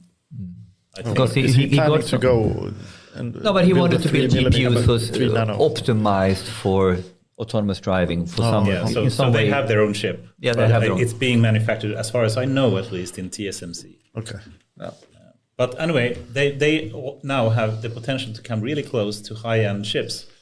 And what I heard is that they have a bit of a different technology than ASML has that potentially can scale even better. And they are potentially able to go to 2 nanometer chips soon, which would be top of the line in the world. But we'll see. But it's kind of big news, I think. Does Moore's law apply in these contexts as well? This is more or less exactly Moore's law, because Moore's law was originally the number of transistors you can put on a chip. Yeah. And now we're talking about the different dimensions of the chip. The smaller you can make the transistors, the more transistors you can put on the chip. And then so this is part of Moore's law. All right. What would happen with the... Sorry. No, please. What would happen with the like faster processors and people writing shittier code? So like there's not really a speed increase. Like, what do you mean people are writing shittier code?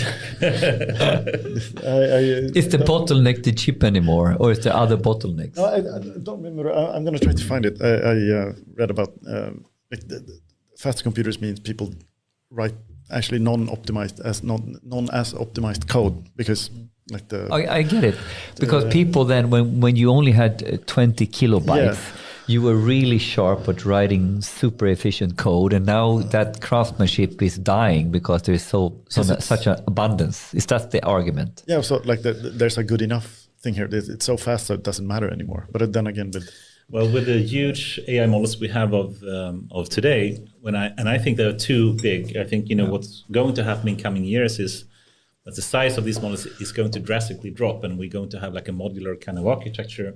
Mm-hmm. And then coding will be super important again to get high performance out of a lot less data or size.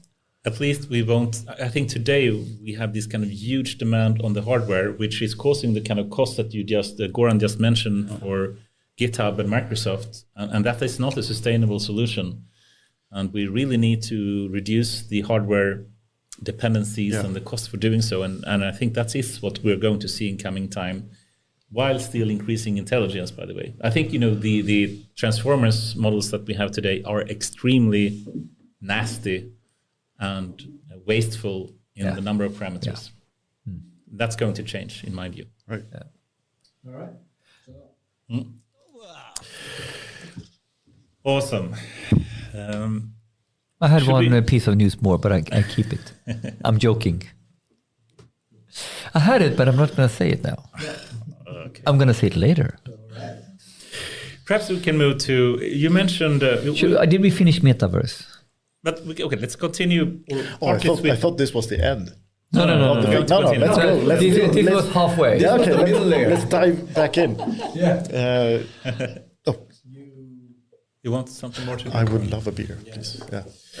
But if we spoke about the metaverse, but we if can we speculate. You spoke about Web 3.0, and I think this is a very controversial topic, and I have my very subjective thoughts about this as well. But what do you think and mean when you say Web 3.0?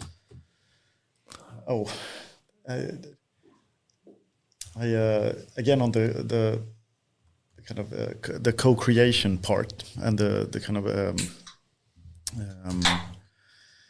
again on the it's so fluffy, the whole thing. Yes. With, like we're all gonna be somewhere and we're gonna do all those things together, and also everyone's I don't know, the co-creation part, but I would say no. I think that's basically my like base. It's about co-creation. To me, it would be that kind of the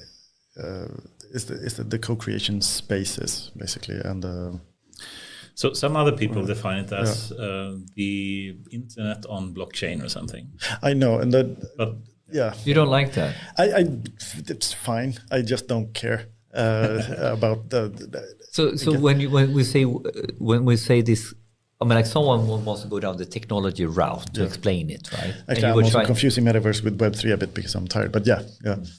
Sorry. Yeah. No, but I can't define. I can't define it. I don't understand. I've always been I have a lot of subjective feelings about this because one, Web 2.0, which was like 2005 with the, if you go back, Web 1.0 was basically just creating a page and people could see it. Yeah, reading. Reading. Web 2.0 was more the interactive, many-to-many kind of system of the internet, and that is basically social media, and everyone can create content suddenly. Yeah.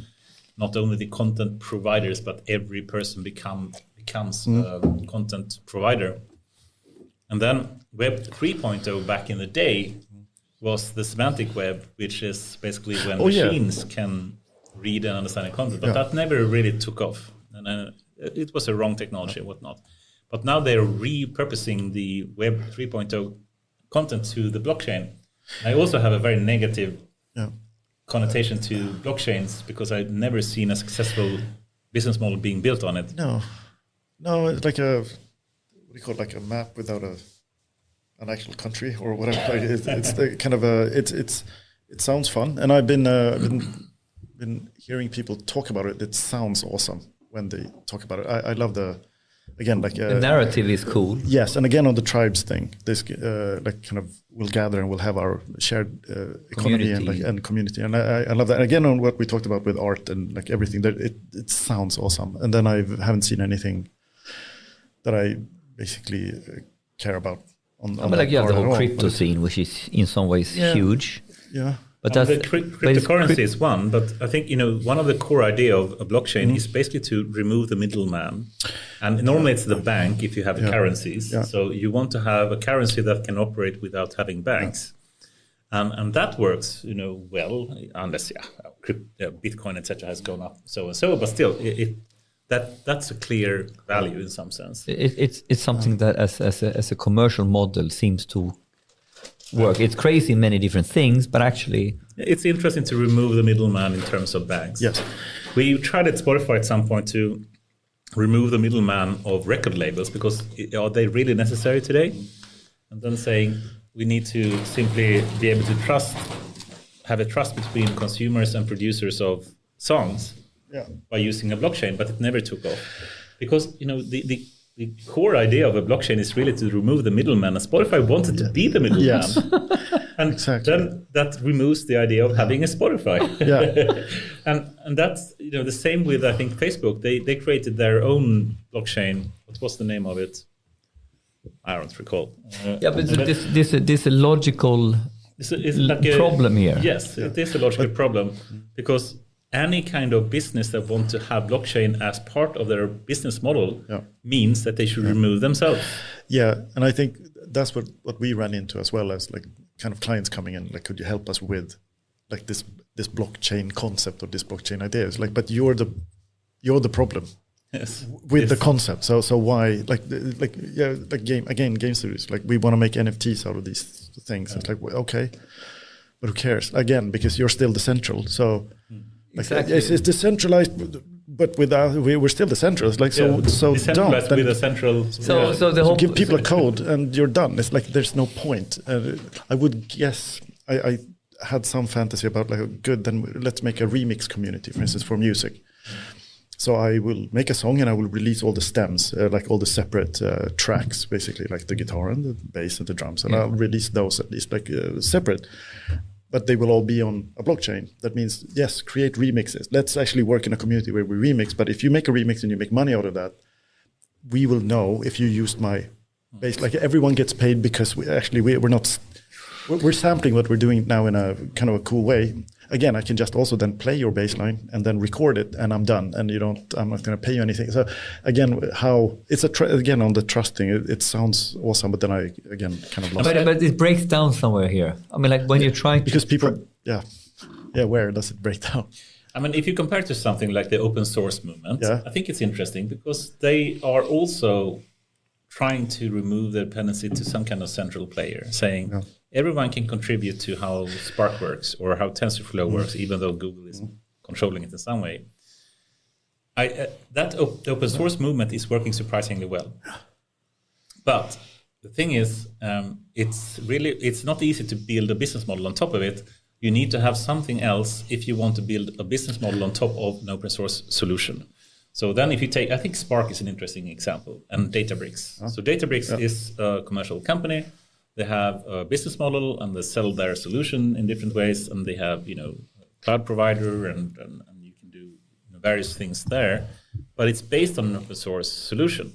I think that's a good metaphor to have because that works to a large extent. So then they use the engine is open source, and then they package it. It becomes enterprise grade. They put all these things on it to make it usable for someone who's not a super duper coder, and package it. I mean, so they added value on the open source in order to make it useful in normal enterprise, as an example. But am I naive?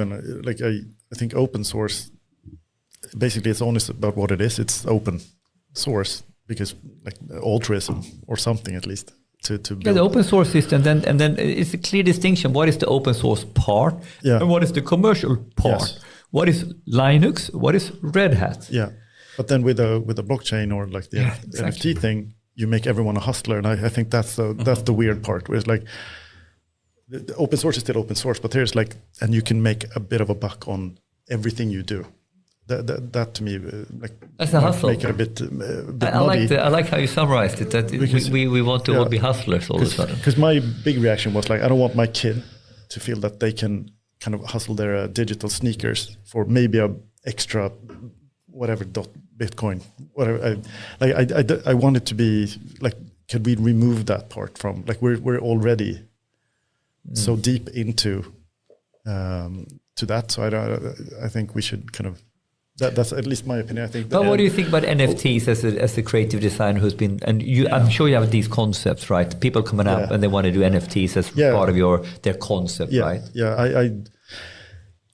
I really don't care for it, and I mean that from like I really don't think it's I don't understand. You don't really understand the mechanism. No, I also don't understand why anyone would. I really don't care for it. Would you buy Elon Musk's like, first tweet? No, that's the point. Like, there's no. It's. I would actually. To me, I think it would be awesome to have it. You would, no, because you're crazy. Even with, like this Beeple, this artist who made some okay-looking 3D renders for so long, and then he sold it for like so much money. It's it's just back to speculation. It's back on like trading art to laundry money. I can't really see where it like becomes, where it actually creates a value. I would like to be convinced if you guys have examples of where an NFT actually like. I'm not really so opinionated, because we have people who think this is really cool and really happy. But I'm interested to hear you, because you have a cretive designer and you are involved in this, but you're not really convinced on the whole idea. I don't see the point. Like if you're creating, I mean, of course you can be a commercial creator. I mean, fine, you can paint landscapes and you want to sell them, so people hang them on their walls. That's like fine. And then do that. But otherwise, I don't really. But what about the whole thing that you can do something digital art and then you can still sort of take copyright of it? Is there no merit? No, that part is interesting, absolutely. But you can also screenshot it.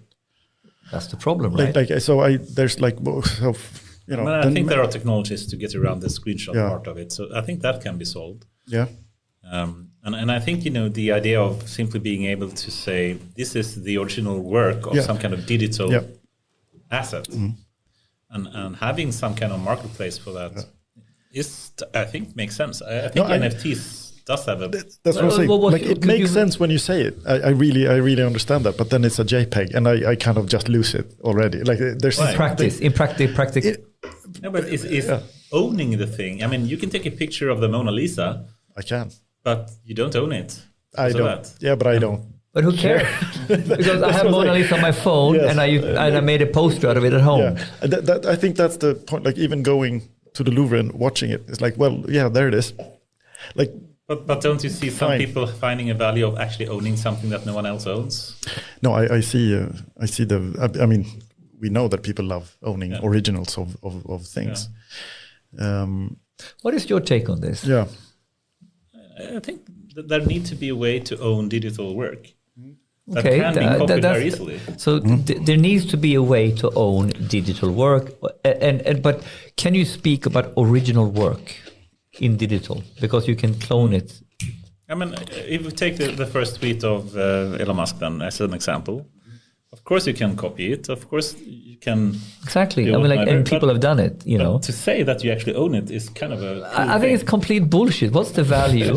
Because they have the tweet, and the tweet has, by the way, been read by billions. Exactly. So billions have seen this tweet.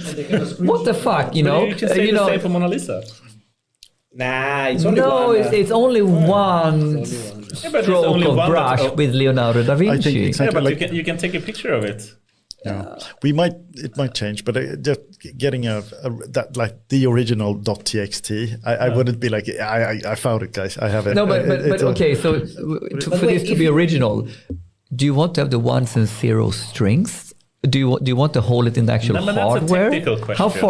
How physical do you want to have the original? But if you have the original, and now nobody can take a screenshot because they need to pay you what is called like royalties for that. Then it becomes interesting. Yeah, but how? Right. How? So you have a photographer. He takes a picture in the old times, right? And you own the film. Yes. Right.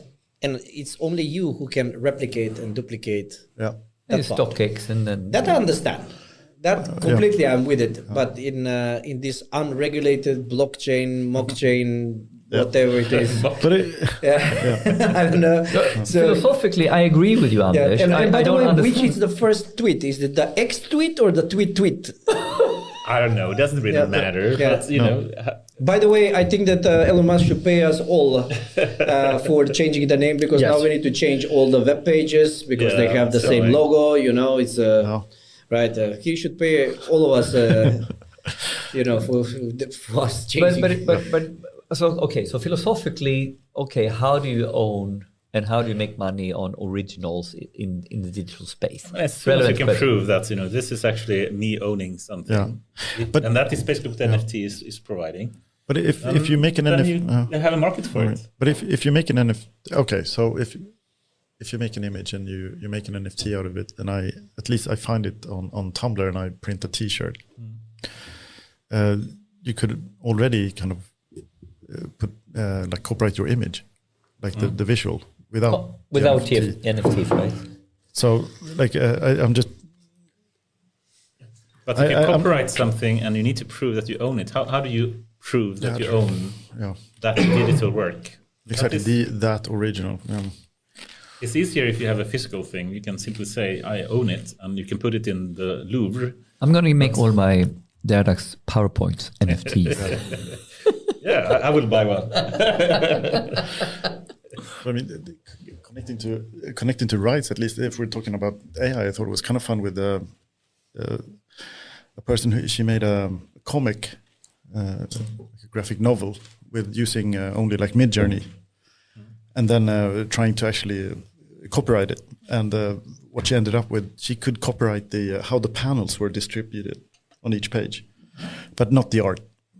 Which is, I think, was interesting because she doesn't know. So interesting. She doesn't know anything about. She doesn't own the hallucinations that were actually made, but how she actually placed them. Lay them out. Yeah, That's her patent. But she can create and sell products.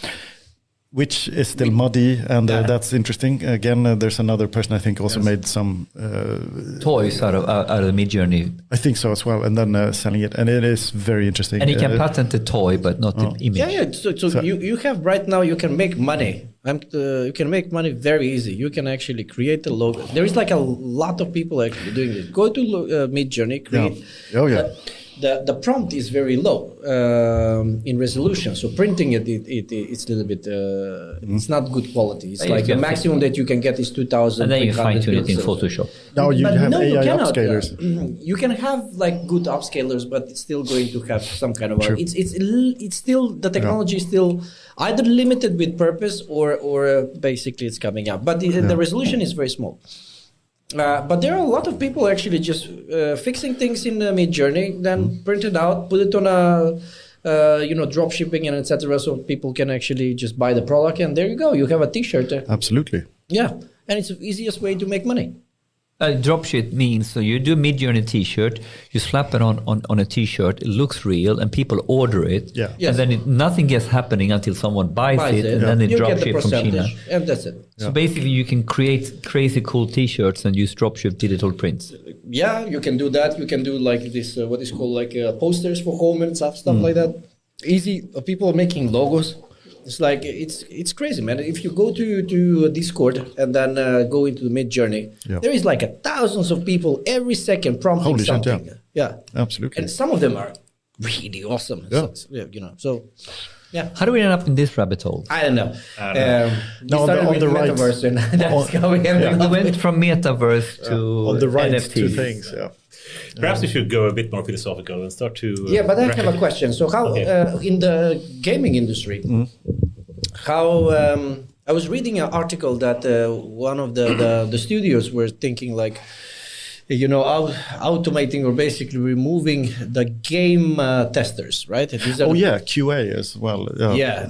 With AI. Yeah. Because that actually is quite but like human capital type of intensive work, right? And also you have the human factor there. Like so game testing is really heavy now to put on AI instead. Right. And also you can do like try everything, like basically try everything from a QA perspective, which I think is super interesting. Try everything, like where you go. Exactly, like try every path, try clicking everything, and I mean the speed you will get again from like bug finding. Again, it's really kicking off. So, what is the general feeling you would say in the gaming branch right now after ChatGPT and all these generative models came into play? Is there a general enthusiasm like, hey, we're gonna now speed up the time of creating games, or it's a little bit more like, oh shit?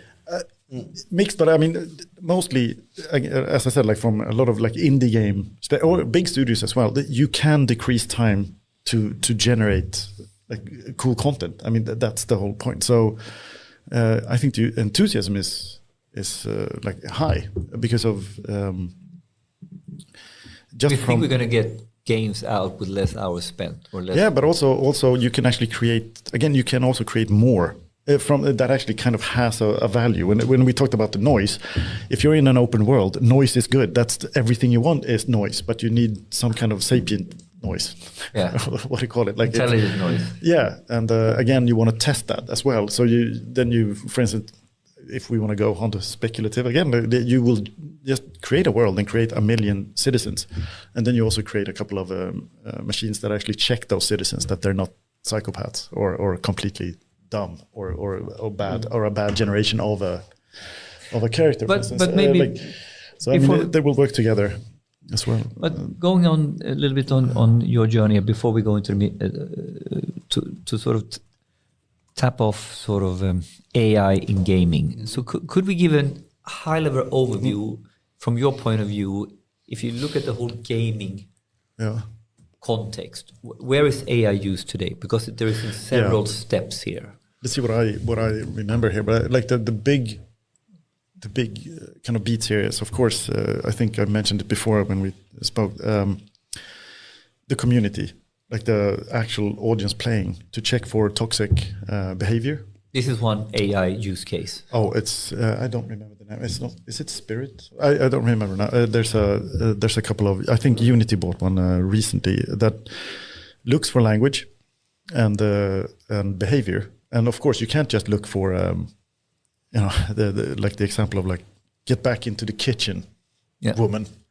Like that. Oh, holy shit, that sounds bad. But in a game, if they're actually fighting in a house and there's like one person who is actually a woman. So here's the AI. You have to get back to the kitchen. Like that person shouldn't be banned. Like whatever. So you have to. You now have these algorithms that actually look for tone of voice.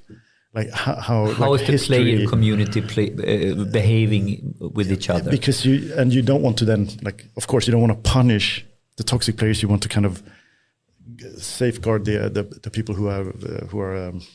Why shouldn't you punish them? Like again, punishing people never basically helps. They get more angry, and shame will like make them assholes again. Like you try to make a big statement. Okay. No, I know. But like this is when. But let's just see if we can give an overview. So one use case is around understanding the community and identifying text. This is one.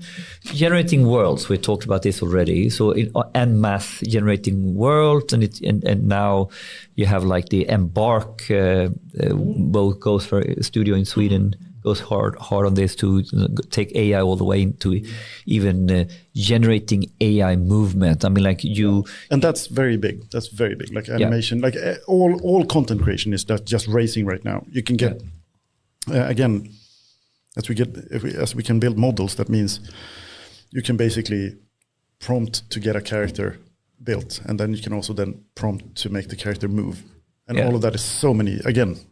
This is profit making. So of course. So this is generating worlds, and then you can take it into the whole the sophistication of NPCs, the AI sophistication of NPCs, right? How do the cars move in Grand Theft Auto?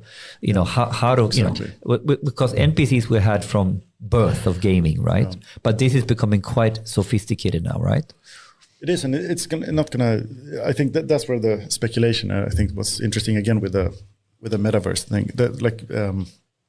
That's just not gonna end. Everyone wants more on like the escapism and going in, and so except from content creation again, what we talked about, like bots always having been in games, and we have no idea if we're playing against a human or not, and we want to jump into somewhere where we can kind of relate to kind of the rules and also then talk to other characters, and I mean that's now all of a sudden we are starting to blur what is NPC and what is real people, because we said you are playing now and you're a casual player, so you let the AI be you while you are going in to church and then jump back into your character. And we can also have the game learn from you, and I mean that's been popular before as well. The game learns from how you play and will adapt, for instance. So the AI adaptation of trying to make the game just perfectly hard for you to be intrigued but not give up.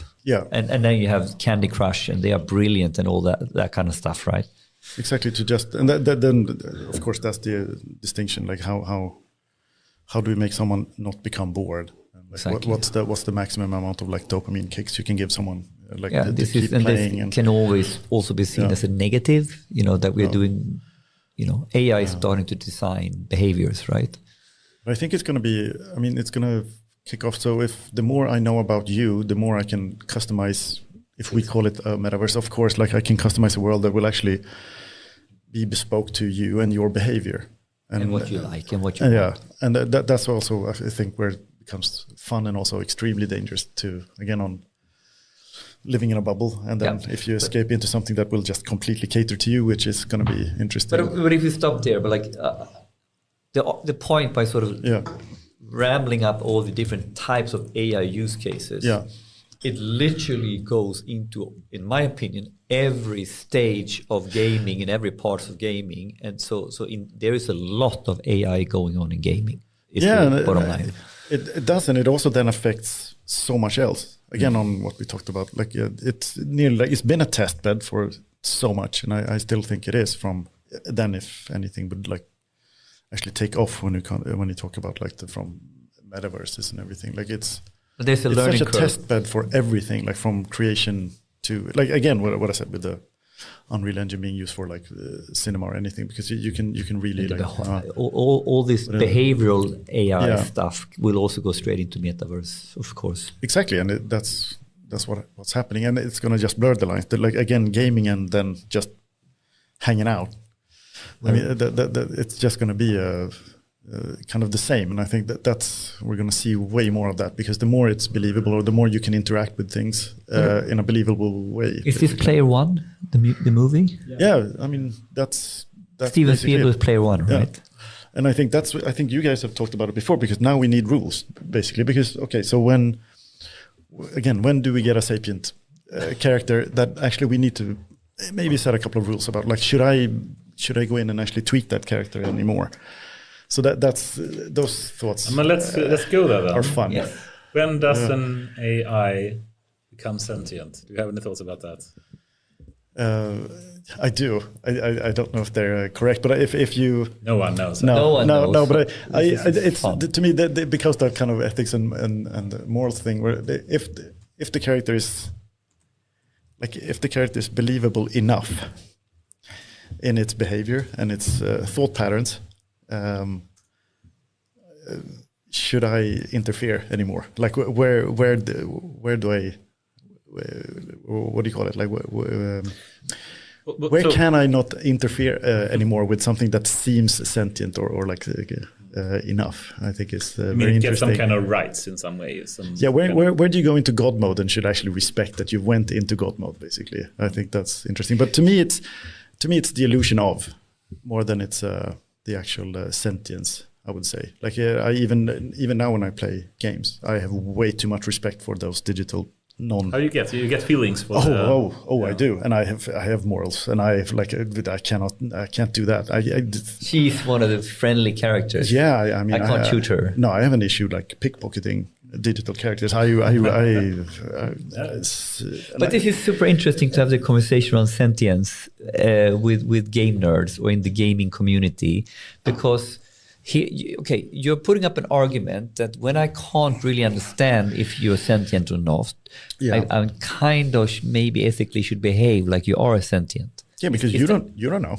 I don't know what you are. So it's like the level then we of can intellectually know this is an AI, this is a bot. It's not. It's not in a scientific sense sentient, but in perception, it might be quite close. So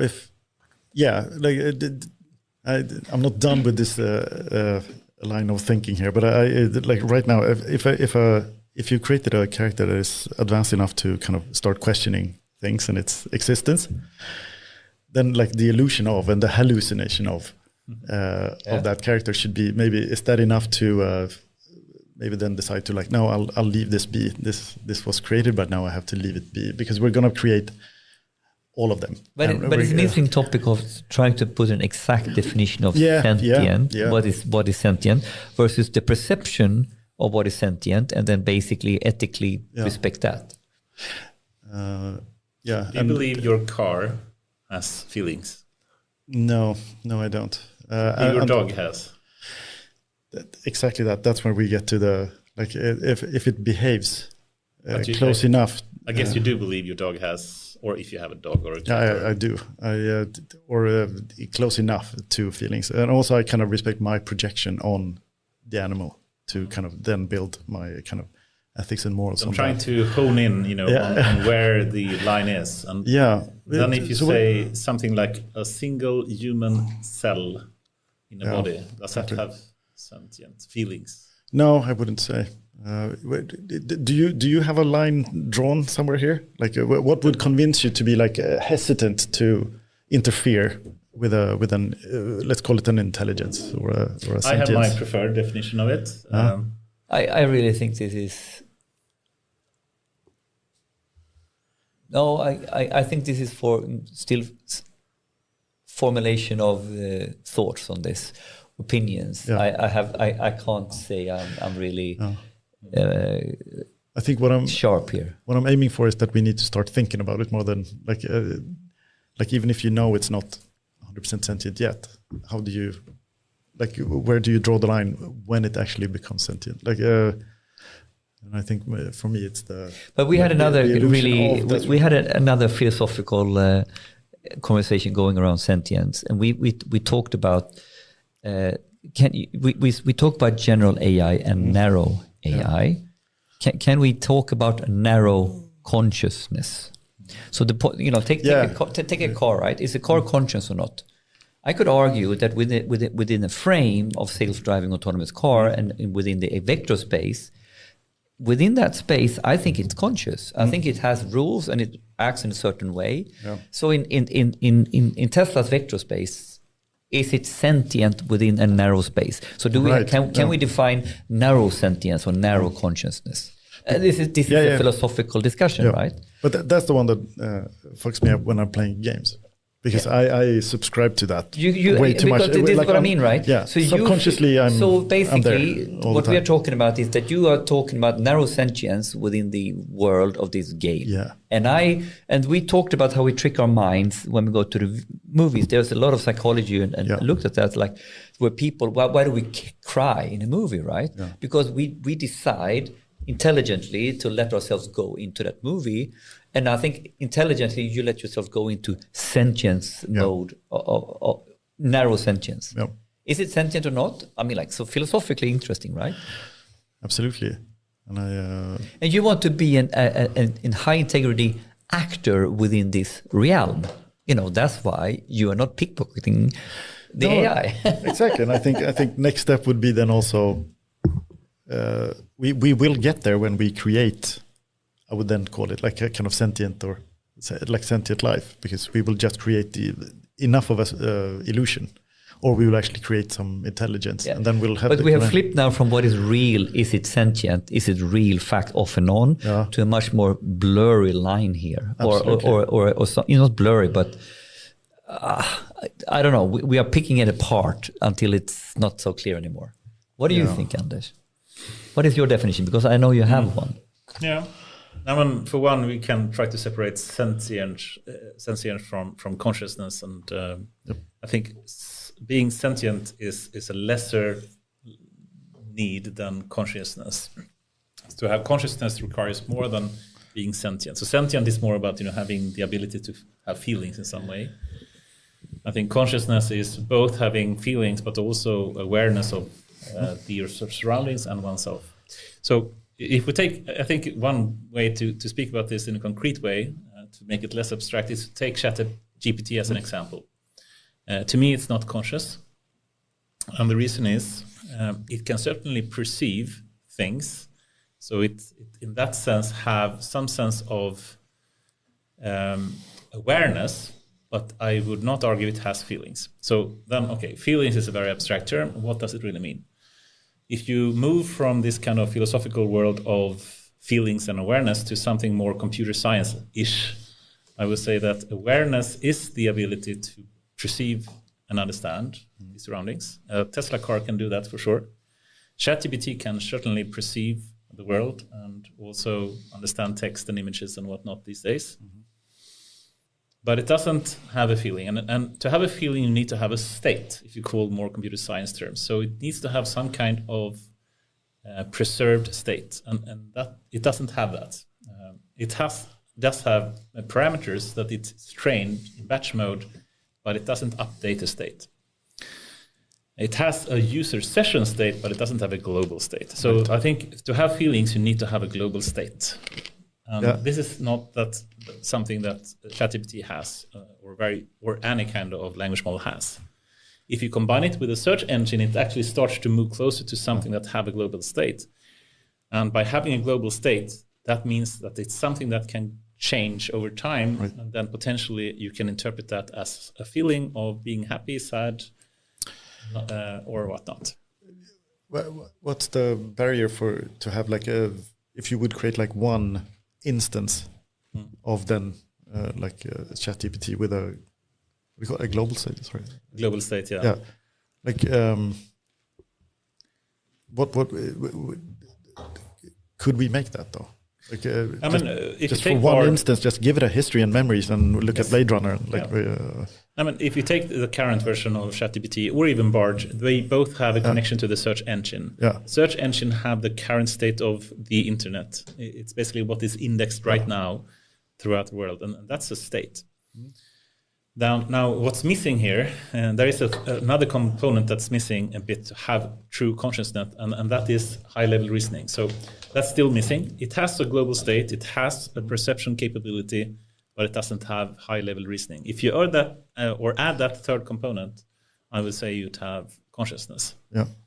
So it's not that much. It's basically going to the same direction as Jan LeCun is speaking about in the JEPA architecture. That you need to have the perception, you need to have some kind of controller, you need to have some kind of memory. The memory is the global state. And you need to have configurated to choose who should do what, etc. Because we had this argument before. What is the key components left to go to general intelligence? And I kind of like your summary of 3-4 things that sort of builds up this, right? Yeah. So we've talked about now the perception. Yes. Okay, and now we talked about global state, which is some sort of that you have, that you have a state, and then you added the next level also real time, right? Yes, the state is real time. The state is real time. Yes, but then you need, and then you need some kind of world model. You say that sometimes. Yes. What do you mean? But that is the state. Okay, this is all dimensions of. Well, the world model term is a bit complex because you can interpret the parameters of the model of ChatGPT to be the world model. You basically understand, what the world is because it's trained, for all the knowledge and information you have in the world. So in that sense, it can be the world model as well. I think that perhaps that's a better use of the term world model. But the world state is different. So the world model you do have in ChatGPT, but it doesn't have the world state unless you add that as a search engine, for example. But then if it doesn't have the high-level reasoning part.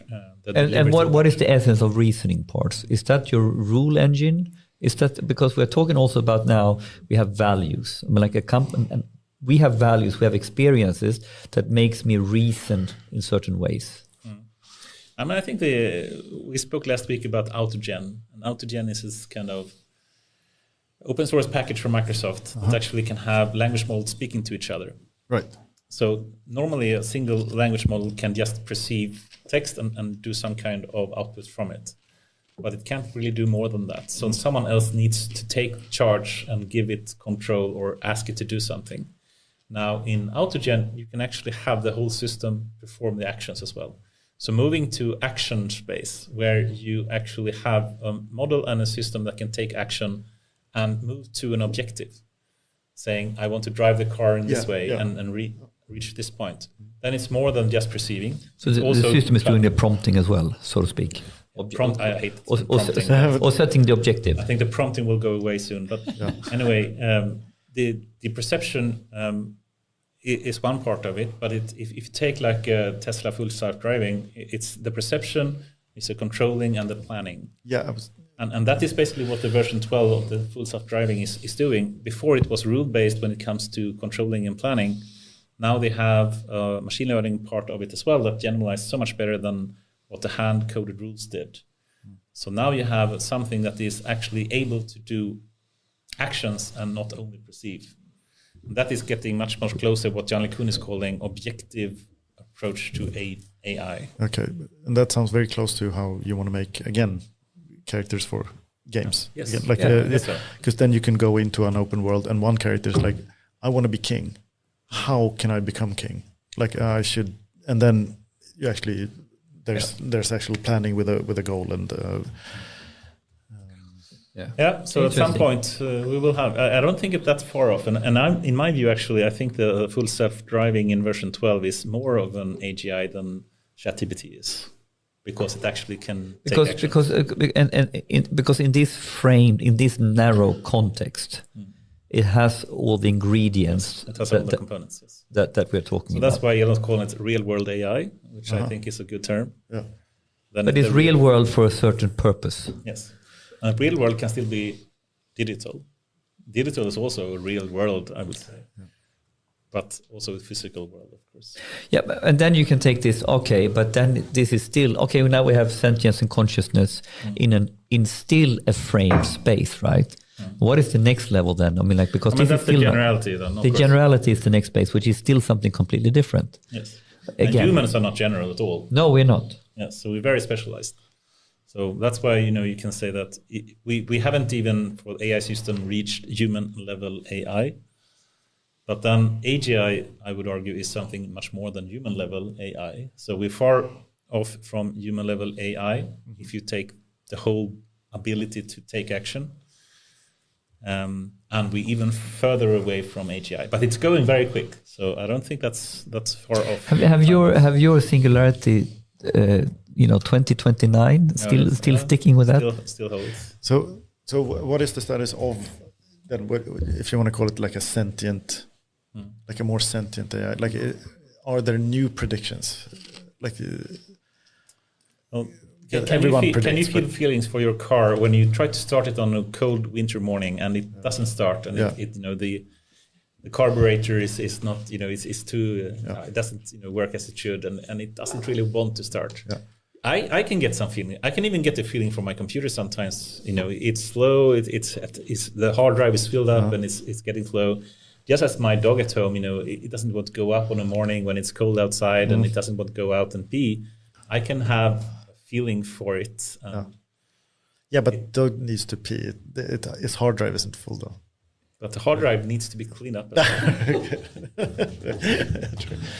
No, but like what you said with the global set, because I think it's like the simplest model would be an actual character that kind of remembers you or remembers things, and like to me, relating to things, and then. But I think the time is flying away, and I think we need some more beers to continue this kind of philosophical discussion. But before we do that, I'd like to ask like a final question as well. Oh. And it's also a philosophical question, of course. Have I given one straight answer to anything yet? No, it's perfect. Okay, very good answer. answer. Super happy.